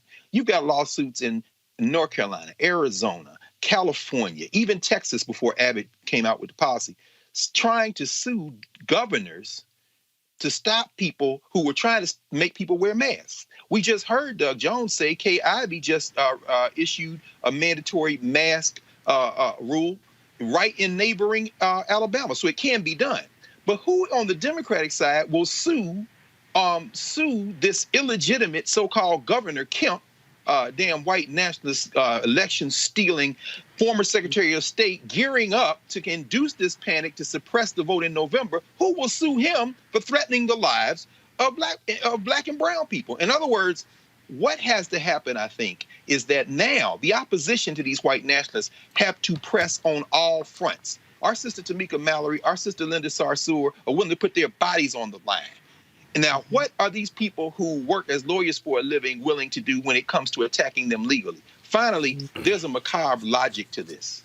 The macabre logic is very simple. They want to induce panic. They want to hijack the November election by either stopping the November election or having this country in such a frenzy, in such a collapsed state that the election will be illegitimate. So this isn't as crazy as just an individual who has clearly lost his mind, as his niece has shown us. And by the way, her book sold 950,000 copies today, the largest number on record. It isn't just about him losing his mind. This is a deliberate strategy to induce and maintain fear and panic in this country so they can steal this election and finish the job of their rallying cry, which is to have white supremacy for 4 more years in this country. And just so you understand when I talk about what they're doing, go to my iPad, please. This was yesterday. Abby Phillip of CNN, she tweeted, Trump now explicitly warning that fair housing regulations designed to combat housing segregation will obliterate the suburbs. Your home will go down in value and crime rates will rapidly rise, Trump said today. Y'all, that is a white nationalist speaking to white people saying, you better re-elect me or they are going to take over. A sculpture of a Black Lives Matter protester in Bristol, England, which replaced a statue of a slave trader, was removed by local authorities. British artist Mark Quinn sculpted the statue of activist Jen Reid. Guys, roll the video, please. Sculpted the statue of activist Jen Reid weeks after protesters tore down the statue of slave trader Edward Colston. The display of the statue was set up without permission of Bristol's council. It lasted 1 day before it was taken down and moved to a museum. Well, guess what? I like to see that sort of insurrection. Folks, yesterday, the Twitter accounts of major companies and individuals were compromised in one of the most widespread hacks the platform has ever seen, all promoting a Bitcoin scam that appears to be earning its creators large sums of money. The accounts affected include President Barack Obama, Vice President Joe Biden, Elon Musk, Bill Gates, Kanye West, Michael Bloomberg, and Apple. Joining me right now to talk about this is Shireen Mitchell. She's a social media analyst and diversity strategist. She really tracks a lot of these sort of crypto type dramas going on and what's happening in the whole tech world. Shireen, how major is this? It's a big deal. When we look at the way in which that this was impacted across the board, we have like not only a crypto breach, we have a Bitcoin breach, but we also have a data and privacy breach. And the reason that this is actually a big deal is because everybody who was blue checked is verified and have their own private data connected to this as well. So this is not a small deal, and this is not going anywhere. And ultimately, it's going to have to be investigated, and we'll see that happen. And we talk about, so tell people what actually happened. Did they take over complete control of their accounts, meaning they had access to their tweets, their direct messages, everything? Yes, everything that's connected to their accounts, because the way in which this hack happened, it was internal. This was a root hack. This is not like someone just hacking one account at a time. This was a system hack, and that changes everything when it comes to what happens and how much information is there and what can be done.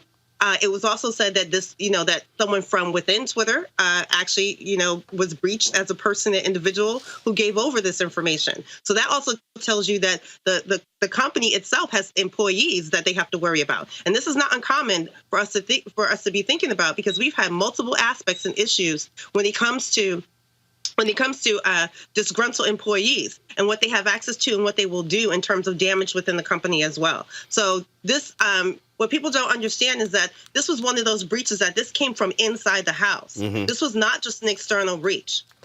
And we were talking about that data. I mean, by controlling the accounts, they literally could have downloaded all of those direct messages. Now, as you said, whatever private information you had connected to your account, they now can be able to access. Yes, they have that information because, and if you understand this correctly, the blue checks seem to be connected to a completely separate console than the regular accounts. So that means that there's a system that's locked in and keyed in to blue check marked individuals. So all your data and all your information is in one solid place, and that's what they targeted.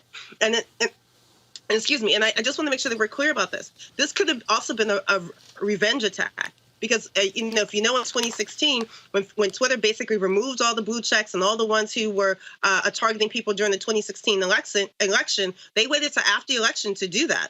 And so you see a lot of people who are mad about getting their blue checks removed and those that were being removed from the platforms. So we don't know if we're still finding out more details of this, but the fact that blue checks were targeted, that's a message for us about the future, especially with the elections as well moving forward. Well, yeah, and that's something that, again, folks had really been paying attention to and understand, which is one of the reasons why they keep telling people constantly change your passwords, use the two-step authentication, so if anybody sort of gets access, it will automatically send you a text message or email or whatever system you set up, so you are fully aware.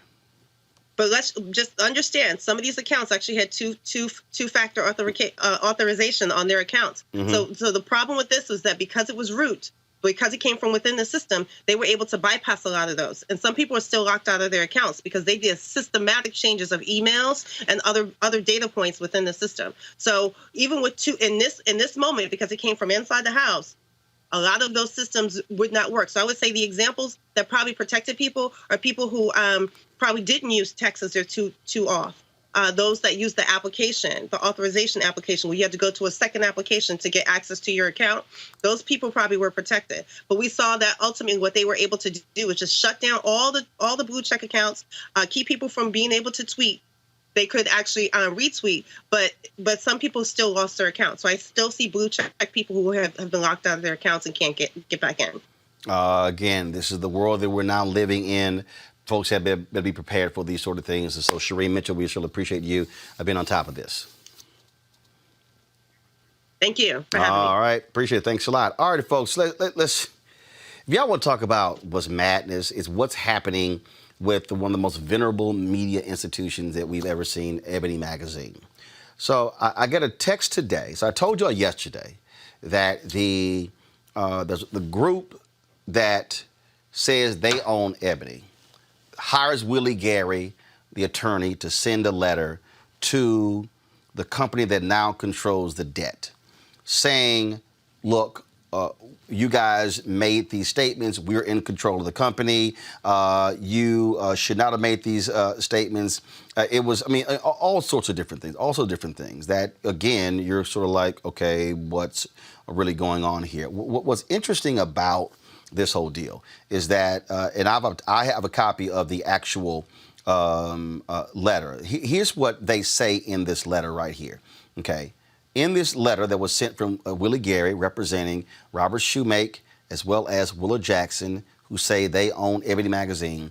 It says, it has been approximately 3 years since Parkview have controlled the company's financial affairs, and Ebony has continued to plunge into financial crisis and is now in arrears on its debts, with Parkview in approximately $1.5 million, as well as other obligations, including vendors and advertisers owing approximately $2 million in advertiser credit and $2 million in payroll taxes. Also, when you decided to make yourself the chairman of Ebony to take over the company's financial affairs so it would perform on its debt obligations, Blueprint's relationship with Ebony was no longer kept at arm's length and created a conflict of interest. Now, Blueprint is the black-owned asset company that took over Parkview's debts, okay? So I got to explain to you what's going on here. The guys who bought Ebony, excuse me, were loaned the money from Blueprint. Now watch this. The Ebony folks have responded to Willie Gary's letter. This is their response.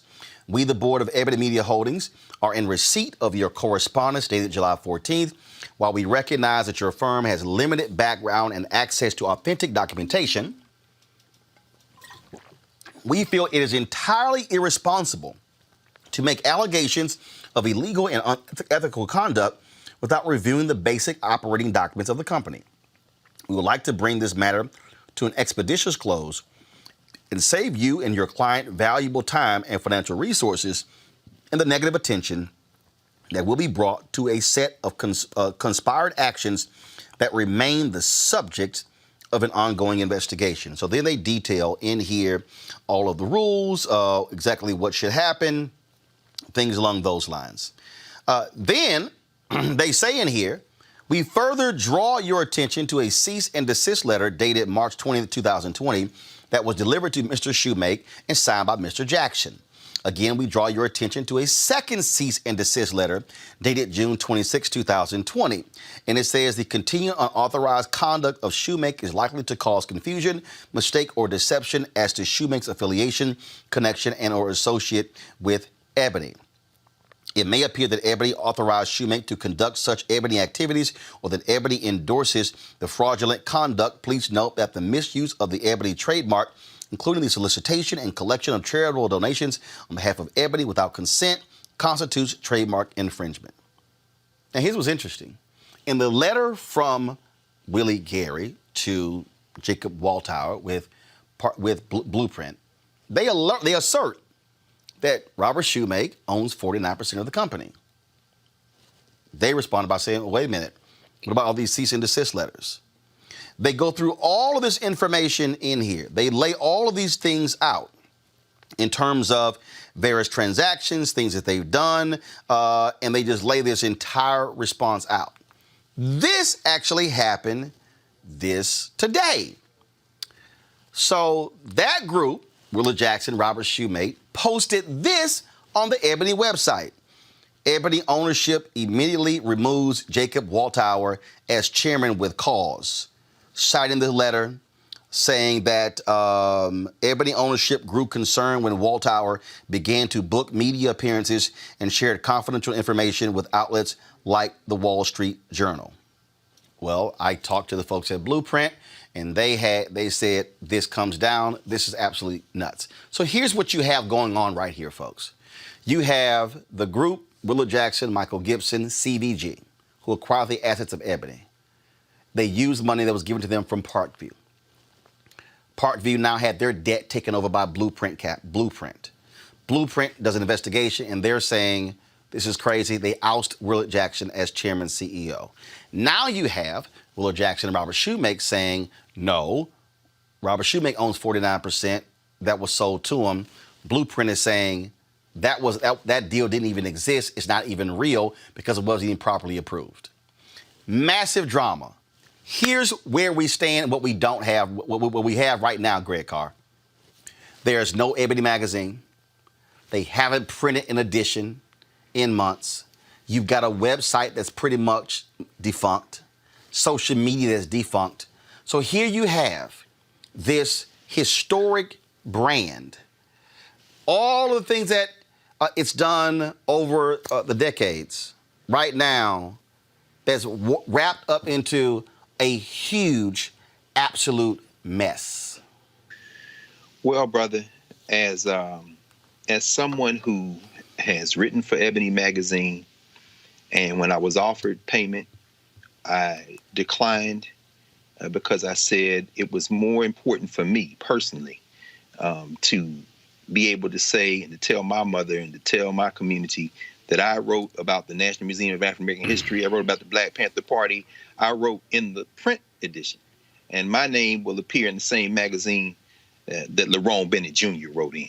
It's more important for me, but I also understand that there are other people who needed that little bit of money who never got paid. And I guess what I'm saying is, listening to you walk us through that, the thing that gives me hope is that when the smoke clears, the thing that still exists is that decades of archive and momentum that form the core of why Ebony and Johnson Publications have meant so much to us. The work of the Lerone Bennett, the Black women's issue, the Black vote issues, the annual discussions of what is most important in Black America, and Jet and Ebony and Negro Digest and Black World. And this will be sorted out. We know courts of law there is. As long as the assets of Ebony are not dispersed, and I mean the intellectual capital, then like a phoenix, it can rise. And I mean, it's discouraging, but I have some faith that Ebony will rise again. Well, the intellectual capital, Reese, that's there, it's really the paper edition of the magazine. So what CBG did not acquire, the photographs, that of course was sold to a group of foundations that will be provided to the Smithsonian, the African American History Museum. They do have those paper editions and all of that. The problem here is this here. Here you are operating right now in this mode, almost 9 weeks after George Floyd's death. Black Lives Matter, this renewed interest, this heightened interest.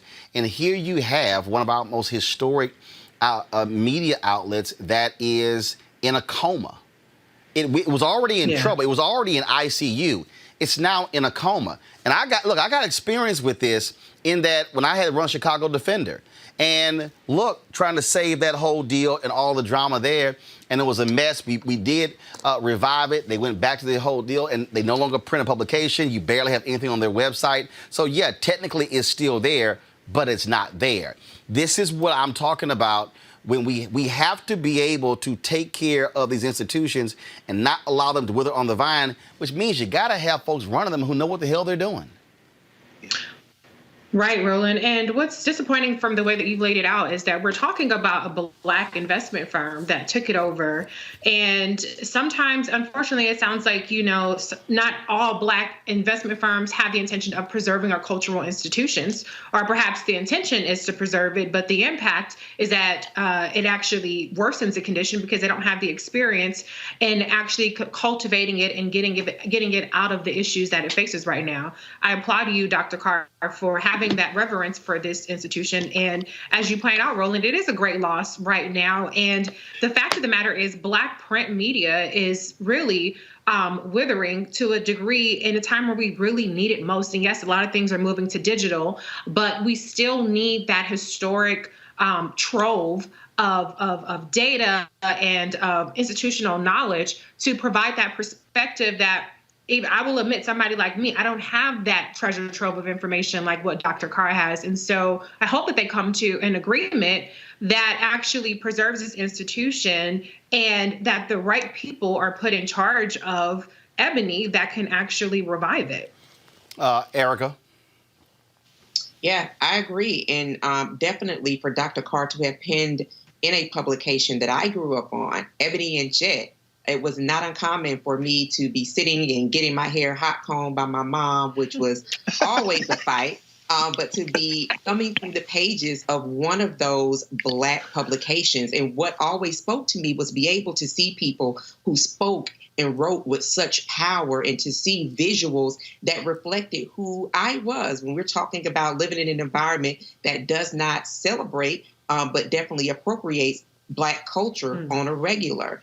And so I really, really hope that, even though we're moving to more and more of a digital environment, I am one who likes to hold my magazines. I like to read my books, and I like to have it in hand, that there will be a reestablishment, because you pointed this out, Roland, just bringing BET into this conversation very quickly, that on the heels of George Floyd being lynched and all of these different very pertinent Black issues that are larger societal issues, that we did not have a BET that did actually capture the video. It was Roland Martin Unfiltered that captured video and kept us engrossed in these types of conversations. So when we look around us to see images and hear voices that echo us, it is important to have in Ebony and all of these different publications that have been important in our community for decades still alive. So let me also give our folks this here. You might recall the crowdfunding campaign by 420 Real Estate, which was the cannabis crowdfunding campaign. A number of you may have donated to that. Well, that was actually a crowdfunding campaign that was owned by Willard Jackson. Robert Shoemaker was involved with it. They came to us to advertise on our platform for that. A number of you have sent emails saying you have not gotten information with regards to that. I reached out directly to Robert Shoemaker and Willard Jackson about this, saying you owe my viewers answers as to what is going on with their investment. Robert Shoemaker responded with this phone number, which is 678-701-8317. He said to me that they have a call center set up to take these various questions. Now, you can call that particular number right there. So one, I want folks to be able to do that, but I also want you. And I got this letter here. I got a letter that from one of the folks who watched the show, and he said he had no problem at all using his name. His name is J. Mandel Carter. And he filed an SEC complaint with regards to 420 Real Estate, their crowdfunding campaign. He's now sent a letter to 420 Real Estate, to Willard Jackson, Robert Shoemaker, demanding a request for refund, citing lost profits. And so, again, if you have any questions regarding that crowdfunding campaign, remember, they were an advertiser. They are responsible for those issues. That also is a part of this. In that response from Jacob Walthour to Willie Gary, to Willard Jackson and Robert Shoemaker, he talked about 420 Real Estate and payments being made. So again, if you invested in that crowdfund campaigning of 420 Real Estate, you should call this number 678-701-8317, 678-701-8317. Robert Shoemaker said that they have a call center set up to discuss these things. They should be able to answer your questions. And if you don't get any questions answered, certainly send us an email and we'll keep asking those questions. And just so y'all know, they had not made payment on our advertising deal, and I stopped doing those crowdfund live reads and began to ask them a series of questions, demanding answers, saying you owe my followers who gave money answers as to what's going on with those funds. And so I have been asking those questions for several months. I've made it perfectly clear to Robert Shoemaker and to Willard Jackson. I will continue to ask those questions and to get those answers. I said because y'all are black. This was a partnership with Ebony. And I said, and guess what? If you taking funds from black people, I expect answers to black people, because we don't play those games at all. And so I made that clear to Robert Shoemaker and Willard Jackson. That's also a part of this whole Ebony thing as well. And so I have been in communication with Jacob Walthour. I have been in communication with Willard Jackson. I've been in communication with Robert Shoemaker and all the folks involved. I established a very long email chain beginning May 1st, asking a series of questions, and I fully expect those to be answered and for y'all to be properly taken care of. So don't think for a second we're not paying any attention to these issues. And so the more answers we get, we'll deliver those answers to you. Willard Jackson had asked yesterday to come onto the show today, and then his lawyers advised not, but he did say he will come on the show next week. And so I look forward to asking Willard all of these questions about all of this drama surrounding Ebony and the 420 crowdfunding, 420 real estate crowdfunding as well. And so we'll see if that happens. Speaking of drama, we told you yesterday that Nick Cannon was removed from Viacom CBS over a podcast that he did with Professor Griff, formerly of Public Enemy, where he was accused of making anti-Semitic remarks. Well, yesterday, in a series post, Nick Cannon apologized. And this is what he said. First and foremost, I extend my deepest and most sincere apologies to my Jewish sisters and brothers for the hurtful and divisive words that came out of my mouth during my interview with Richard Griffin. They reinforced the worst stereotypes of a proud and magnificent people, and I feel ashamed of the uninformed and naive place that these words came from. The video of this interview has since been removed. While the Jewish experience encompasses more than 5,000 years and there is so much I have yet to learn, I have had at least a minor history lesson over the past few days, and to say that is eye-opening would be a vast understatement. As a result, I want to express my gratitude to the rabbis, community leaders, and institutions who reach out to me to help enlighten me instead of chastising me. I want to assure my Jewish friends, new and old, that this is only the beginning of my education. I am committed to deeper connections, more profound learning, and strengthening the bond between our two cultures today and every day going forward. Now, he also said this here. I just had the blessed opportunity to converse with Rabbi Abraham Cooper, Director of Global Social Action, the Simon Wiesenthal Center. My first words to my brother was, I apologize for the hurt I caused the Jewish community. On my podcast, I use words and reference literature I assume to be factual to uplift my community instead turn out to be hateful propaganda and stereotypical rhetoric that pain another community. For this, I am deeply sorry, but now together we can write a new chapter of healing. As a result of this, the folks at Fox announced that he will continue to be the host and executive producer of the show The Masked Singer. I want to go to our panel now. Greg Carr, of course, he graduated just this spring from Howard University. What do you make of all of this? What he released on Monday, which then led to Viacom-CBS firing him on Tuesday, was totally different from the tone of the tweets last night. Well, Nick is smarter than any of the people who are lined up against him. And I say that in this particular sense because, you know, one thing I know to be true about Nick Cannon is that he comes out of black community. He's going to stand with black community. And he's an honest guy, and he's always very, very, very thoughtful in how he moves. And as far as Cannon's class is concerned, that's something Nick really created. He actually birthed it while he was a student at Howard. I was on the first Cannon's class and have been on several since. It was a conduit to bring people into conversation around books and ideas. And if you know anything about Nick, he talks to every and anybody, and he's the same guy all the time. He's like you. I mean, you see him, that's who you see. I think Viacom reacted as the result of Deshaun Jackson and Steven Jackson and Ice Cube, so somebody had to pay. And I think they overreacted because one thing about Nick, he's going to smile, he's going to laugh. I've never seen him angry, but one thing's for sure. He's a businessman. So, yeah, they punched him in the mouth. But guess what? Now he wants his intellectual property. And whether he gets it or not, they can keep the name wilding out. And they had a 25-year relationship with this man. At the same time, what they can't keep is the thing that keeps Nick Cannon centered. And that's who he is. I expect there to be continuing unfolding of this story. I expect Viacom to either try to walk something back or do some back channel negotiation with him. I don't know that he would go back into any form of relationship, but I know when Diddy offered him to come over to Revolt, he hadn't said anything about that. I know that Fox is going to continue with The Masked Singer. I know that he's supposed to be debuting a talk show in the fall. And I know one thing, never bet against somebody who values themselves beyond any context. And we can talk about all that anti-Semitism stuff another time because, you know, people are calling stuff hotepery. Anybody says hotep, I probably after the moment they say that, I mute them in my mind because I know that they don't know enough about the conversation to continue the conversation intelligently. And Greg, we can talk about that another time. Well, Greg, on that point, people who were criticizing him were blasting that very thing. And so you just said it. So when you hear people condemn Hotep and consider it to be some far nutcase sort of deal that obviously we discussed this before, doesn't sit well with you.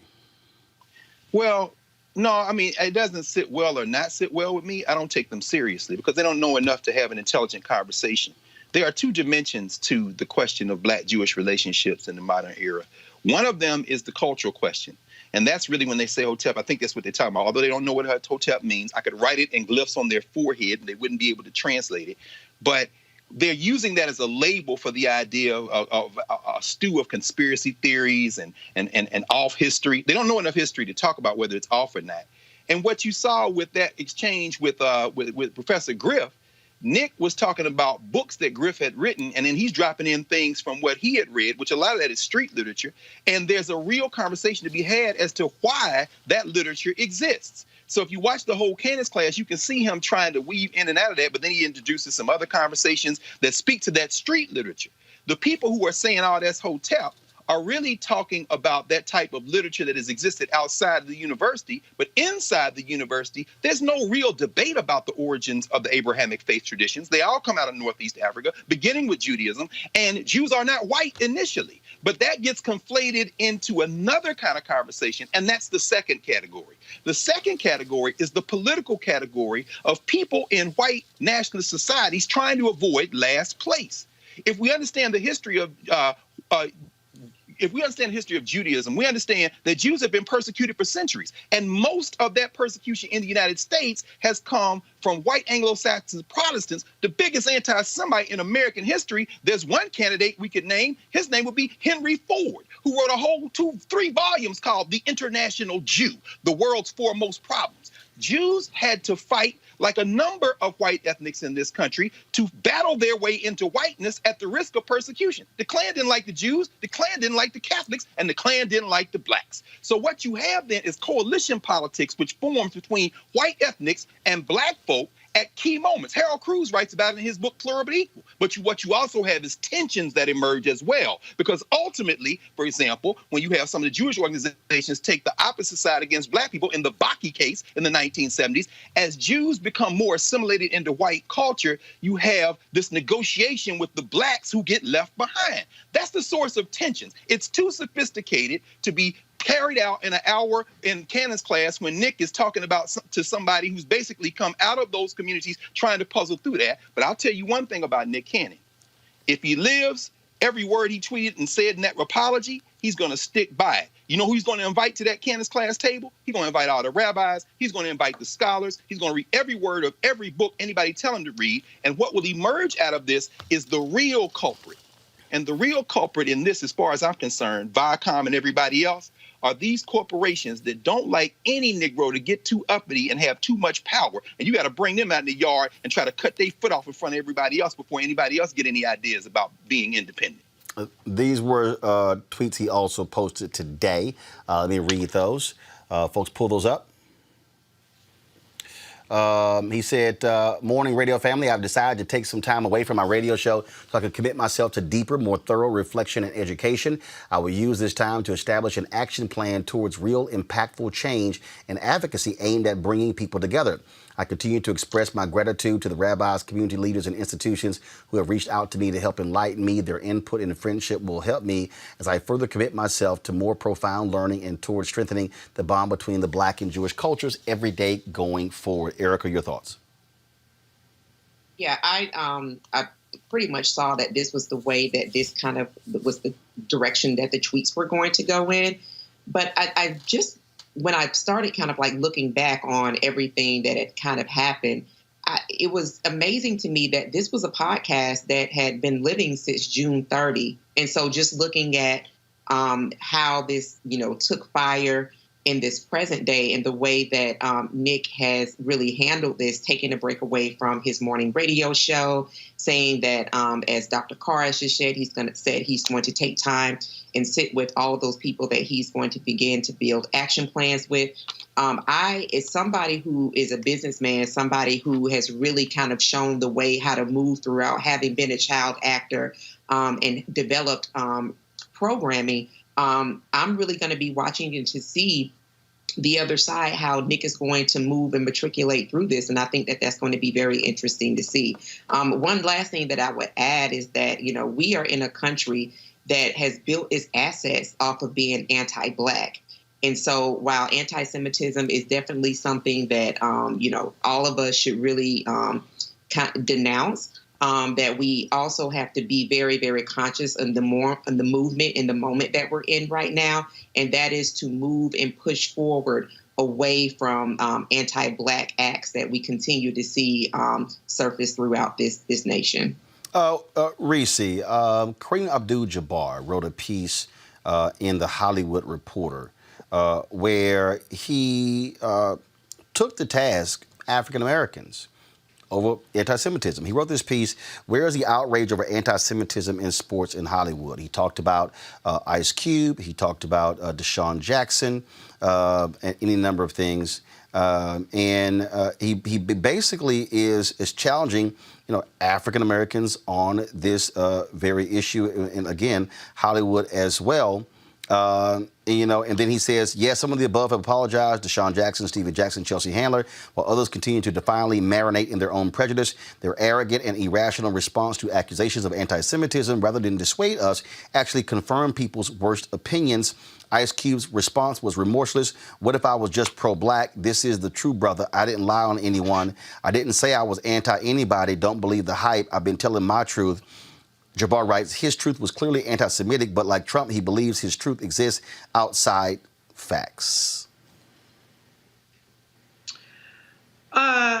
Yeah, so, I don't proclaim to be sophisticated enough, as Dr. Carr expertly laid out. It's a far more complicated subject than to discuss in sound bites. But I think what I will say to Nick Cannon's statements, I do applaud him. By his own admission, I'm just going to say what he said. He called himself ignorant. And one of the things I appreciate about his statement is that he is not going to die on that hill. And I think that a big problem that we have in our society is what I call belligerently ignorant people. People who have this complete adherence to misinformation, to disinformation, to ill-informed opinions, and they are just completely belligerent about it and unwilling to yield to new information. And I think that what Nick Cannon did, people might question his sincerity in that, and I think that's on them to draw that conclusion or not.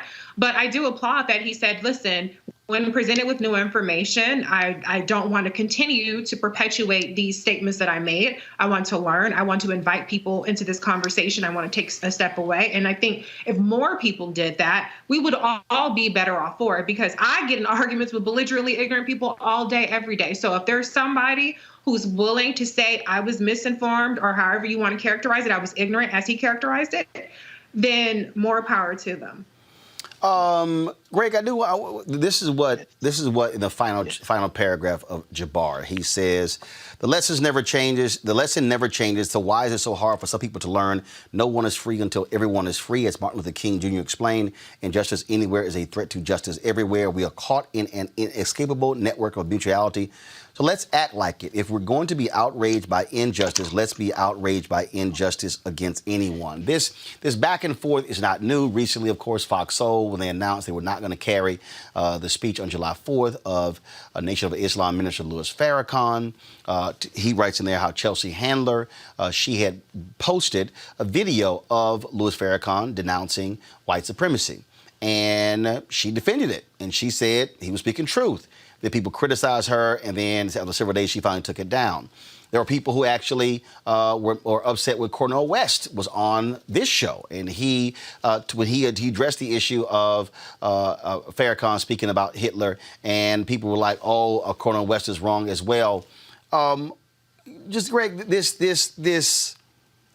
thing that keeps cropping up, where anti-Semitic, no, I'm not. We're black, we're Semitic, so therefore we can't be anti-Semitic. And there's sort of this whole back and forth. And as Cornel West said, he said, I agree with Minister Farrakhan because he preaches against white supremacy, but I disagree with other stuff.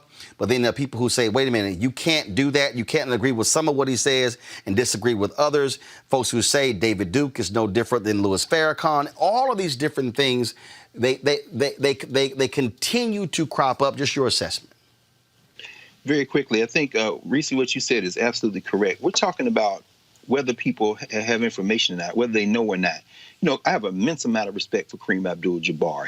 He wasn't just an athlete. He is an intellectual. He's a writer.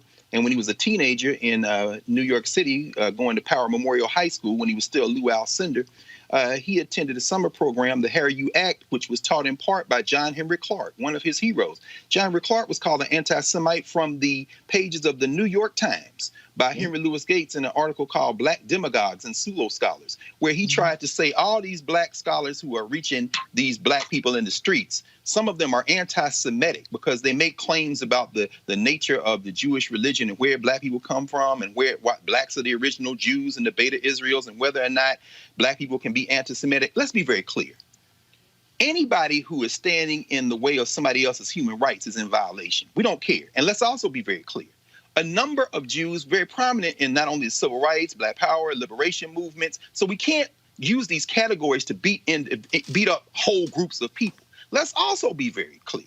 Muhammad Ali, when he came out and became Muhammad Ali and not Cassius Clay, who influenced, among others, Lew Alcindor to become Kareem Abdul-Jabbar, has also been accused of anti-Semitism because he was in the Nation of Islam. Let's also be very clear that these conversations, as Reese said, we can't have these conversations without nuance and without information. So Kareem is absolutely right when he says we can't have intolerance, but he can't say that outside of a historical context that has found him often on the opposite side of white opinion. And in this country, whether you be Jew or Gentile, whether you be Catholic or Protestant, whether you be Muslim or Christian, the politics of this country revolve around, and that is what this is about. This is about race. Finally, I will say this.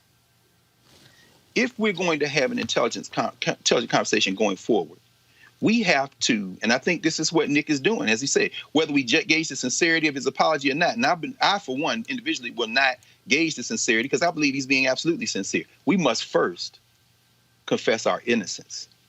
People who talk with such cocksure surety about issues like this are usually the least informed people in the room. Come on. All right, now I gotta go here, y'all. I was gonna go to this other story, but I just saw this. This is absolutely hilarious. Do y'all remember a little tweet Chuck Woolery sent out? 2 and 2 Chuck. Y'all remember this tweet right here?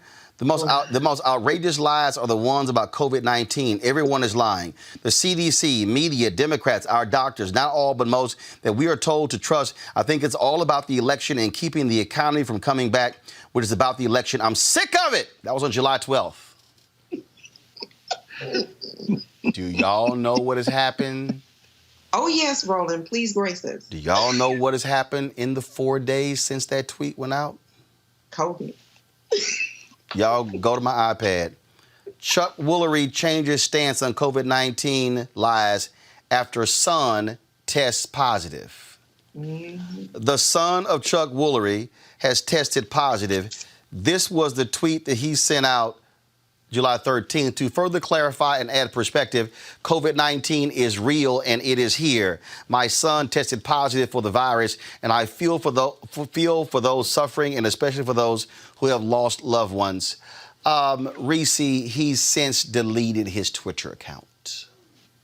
As he should. And I think that this is a huge reason why we see the response to COVID being so drastically different between white people, black people, Latino people, because so few white people have actually experienced a person in their inner circle who have contracted COVID. So for them, this is something that they're seeing on Fox News, and that their president is calling a hoax. And yet for at least 30% of black people, according to latest polling, have experienced a person close to them who has contracted this. And so it's not real to them. And unfortunately, it should be real enough because there are 3.5 million people, I believe, now who are infected with COVID just in this country, 138,000 people who have died. Just the empathy for your fellow citizen should be enough for it to be real to you. But unfortunately, for many white people, particularly people who follow Donald Trump, it doesn't count until it hits right at their back door or front door. Well, was it so interesting here, Erica? His son got it, deleted the tweet. And remember, Donald Trump had sent that tweet out, got retweeted 36,000 times. He amplified it. Oh, ain't it amazing when some stuff come knocking on your door? It hits different, Roland. It hits real different when it's right there. And that does not take away from the severity of COVID. As Reese talked about, you're talking about 30% of a whole demographic that have been touched by COVID. But because of the invisibility belief of white people, that they have largely said, well, hey, we're not the ones that get it. So it's the blacks and the browns. They're the ones that's getting it and transmitting it and dying. So we are going to live our best life. And that is quickly proven not to be a real thing. So, you know, and when people really kind of become one with this truth, that wearing masks, as Dr. Carr just dawned for us the correct way, wearing a mask reduces transmissions, that a lot of the close family and friends that many of us have known that have succumbed to COVID, that they too, as their dear leader, as their son of a Klansman, mediocre orange one, says that their children must go off to school. And you're talking about thousands and thousands of children that may pass away because of COVID. We'll probably see that attitude change much in the same way it did when opioid hit the white community, even though it impacts the black community. Then their response to the 80s failed, but success in building wealth for white folks, war on drugs. Greg, I ain't trying to be petty. Yes, you are. He had to stop and laugh. Look at him. I ain't trying to be petty. No, you're succeeding. But I'm being petty. These white folks gonna learn. I mean, it's a dude in Florida, top official, adamant against masks. His ass in critical condition. Yes, sir.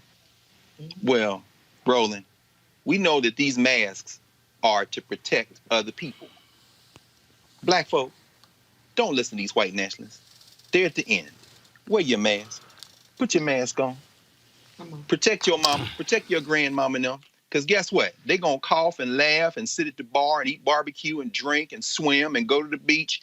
And when they look up and this thing has flooded over them, all these black and brown women in these emergency rooms who are nurses and essential personnel, and like our dear new ancestor sister in Louisville were EMTs and all that. Look, now we got to clean up behind them. This country going to have to make a choice because there never was a country to begin with. It's a bunch of people living in the same landmass.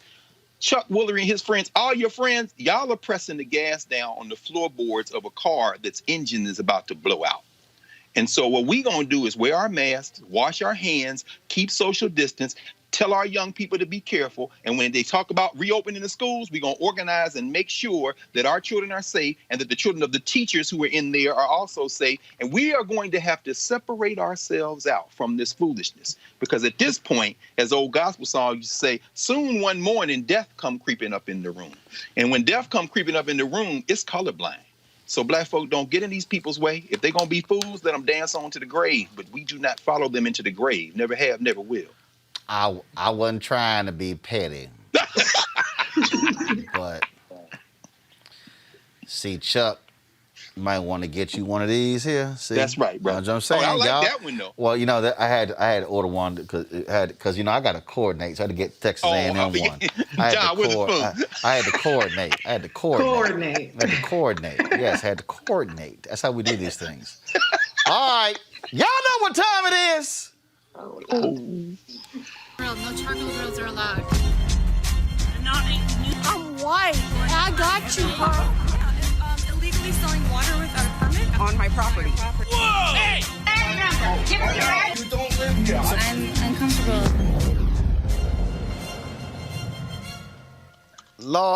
Lord have mercy. The white manager at a Holiday Inn Express in Ohio closed its pool after a white family complained about having to share the area with a black family. The black family were paying guests at a hotel. The children swim. Okay, so I'm confused. I'm done talking to you. I want a full refund because we're just going to leave your hotel. There's nothing else for us to talk about. I want my money back. So start the paperwork and give me my shit. That's crazy.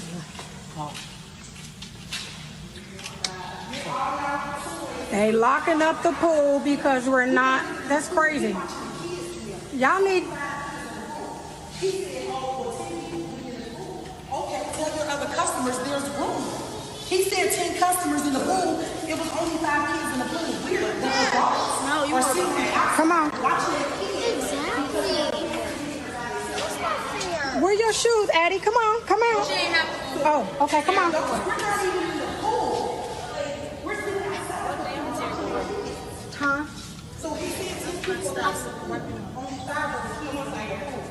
So 5 of the customers could wait for them down the pool, right? Y'all, come on out. Last I checked, it's first come, first serve. Let me tell you something right there, Reese. If I was that sister, I would tell that manager, you can kiss my ass. Y'all keep swimming. We ain't going no damn where.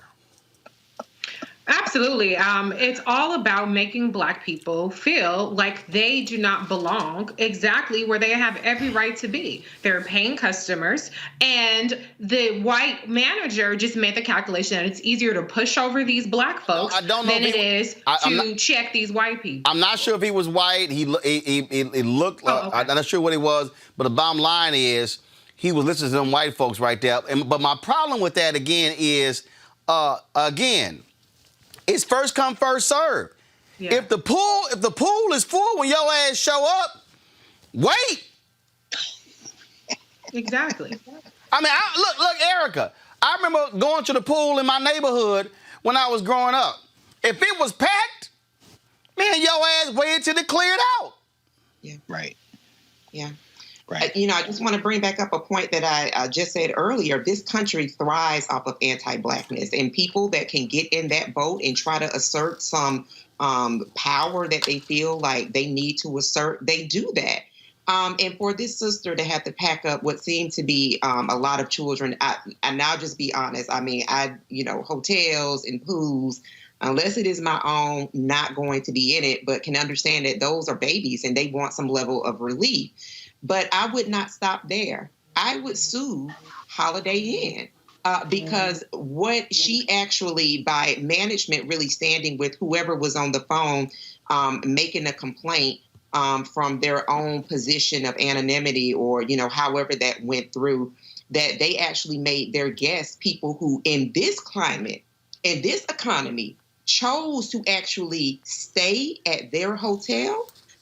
They should have to pay for that and more than just a refund. So I hope this sister actually goes for the whole corporation because they are getting a lot of money. Greg, I'm telling you right now, if that was me, I would have channeled the great Della Reese.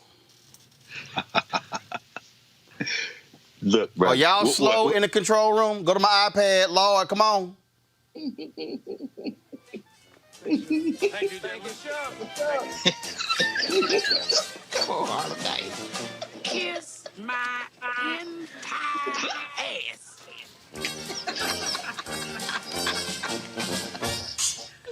That would have been my response, Greg. Brother, Kiss I know my entire ass. It's interesting you say that because a contemporary of Della Reese is a little bit older than her, but not much, Dorothy Dandridge. Remember when they drained that Las Vegas pool because Dorothy Dandridge stuck her toe in the pool? Some people might remember June 11, 1964, Martin Luther King and some of his people. In fact, they arrested Dr. King for trespassing at a motel in St. Augustine. And then black and white people who had rented rooms in the motel jumped in the pool to desegregate the pool. And the manager of that hotel poured acid into the water. Erica's right. Pools have often been the site of white supremacy. All right, Greg. All right, Greg froze. Let me know when he's unfrozen, because he wants to make that point. He was about to get into it. Yeah, he's about to go there. We know. Y'all, what's up? What's up? The Sixth Army. What's up? All right, let's do this here. Y'all let me know when Greg reconnects so we can finish that point. I'm going to do this here. If y'all want to join our Bring the Funk fan club, we want y'all to do so. Please go to our Cash App, PayPal, Venmo. You can also mail it in. Of course, it's right there. New Vision Media, Inc., 1625 K Street Northwest, Suite 400, Washington, D.C., 2006. Let me know when y'all got Greg back. I'm going to read the names of folks who've given $50 or more who join our Bring the Funk fan club. Let's get going.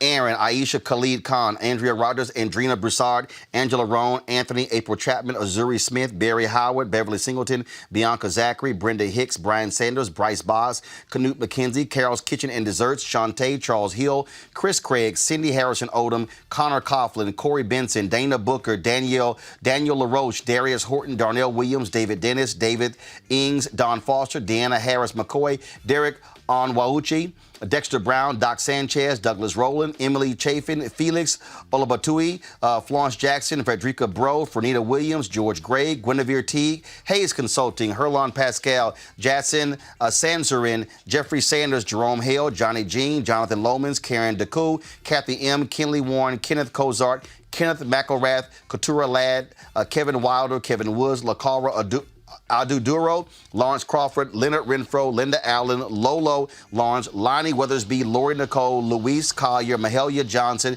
Amadi L., Maria Reekston, Mark Clark, Mark Riles, Mark Roberts, Matthew Melvin, Maya Maxis Clemens, Michelle Arrington, Michelle Trufant, Michelle Minsk, Miriam Dries, Mia Farley, Nancy Carter, Nicole Walker, Norman Johnson, Onyemichi Opara, Arisha Hayes, Pamela Blaylock Carter, Pamela Shervington, Portia Bright, Project Broken Wings, Regina Umoya, Reginald Sanders Sr., Renee Matthews, Renessa White, Rhonda Hood, Robbie Pate, Robert Pico, Robert Young, Roderick, Ronnie Brown, Roosevelt Bradley, Rosonia, James Lindsay, Samuel Stowe, Sandra Frederick, Sharon McDowell, Sherry Collins, Stephanie Smith, Stephen Jones, Stephen Royal, Stephen Fogg, Tiara Dunson, Tori Mackey, Tracy Jones, Tracy Magnum, Troy Hale, Troy McDonald, Tyrone Woods, Veronica Freeman, WFB, Yoretta Robinson, Yetka Carlisle, Zakia Brown.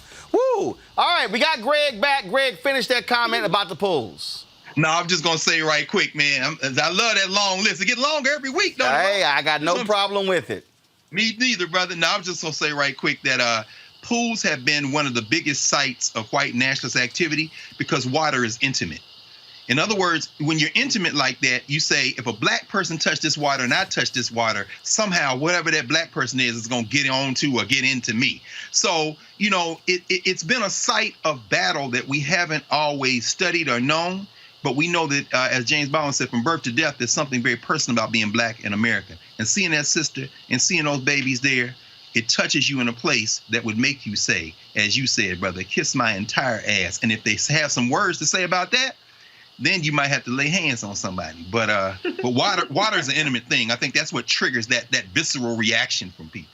Absolutely. Folks, that's it for us today. Y'all, ain't no other show doing what we do in the way we do it. The panel we have, Erica, Greg, Reese, thank you so very much. When you look at the guests we had today, from Angela Peoples to Senator Doug Jones, Tamika Mallory, Mayor Van Johnson, Shireen Mitchell, breaking down the subjects dealing with Ebony Magazine and Nick Cannon. It was some other stuff we didn't even get to, y'all. Ain't nobody doing what we doing, and guess what? I love when these people put stuff on Twitter saying, oh my goodness, look at this, there are 3 black guests on CNN. I'm like, that's every day for Roland Martin Unfiltered. See, that's what happens. We don't have a problem finding black guests. We got a problem telling people no, because so many people are trying to come on the show. And so that's what I want y'all to understand, why you must support what we do. You can't sit here and talk that you want to support black if you don't support black. I told y'all, supportuntilfreedom.com. They're on the front lines out there protesting. We're using our capacity when it comes to media to amplify, elevate their stories. So you got to support this as well. So join our Bring the Funk fan club. We are getting closer to 10,000 members. Our goal is to have 20,000 by the end of the year. We're almost there. Y'all, we're doing amazing. We did 25 million views last month on Facebook, YouTube, and Periscope. And all them other people who've been bumping their gums, talking about their new media, match those numbers. Let's see who has brand new. That's all I'm saying.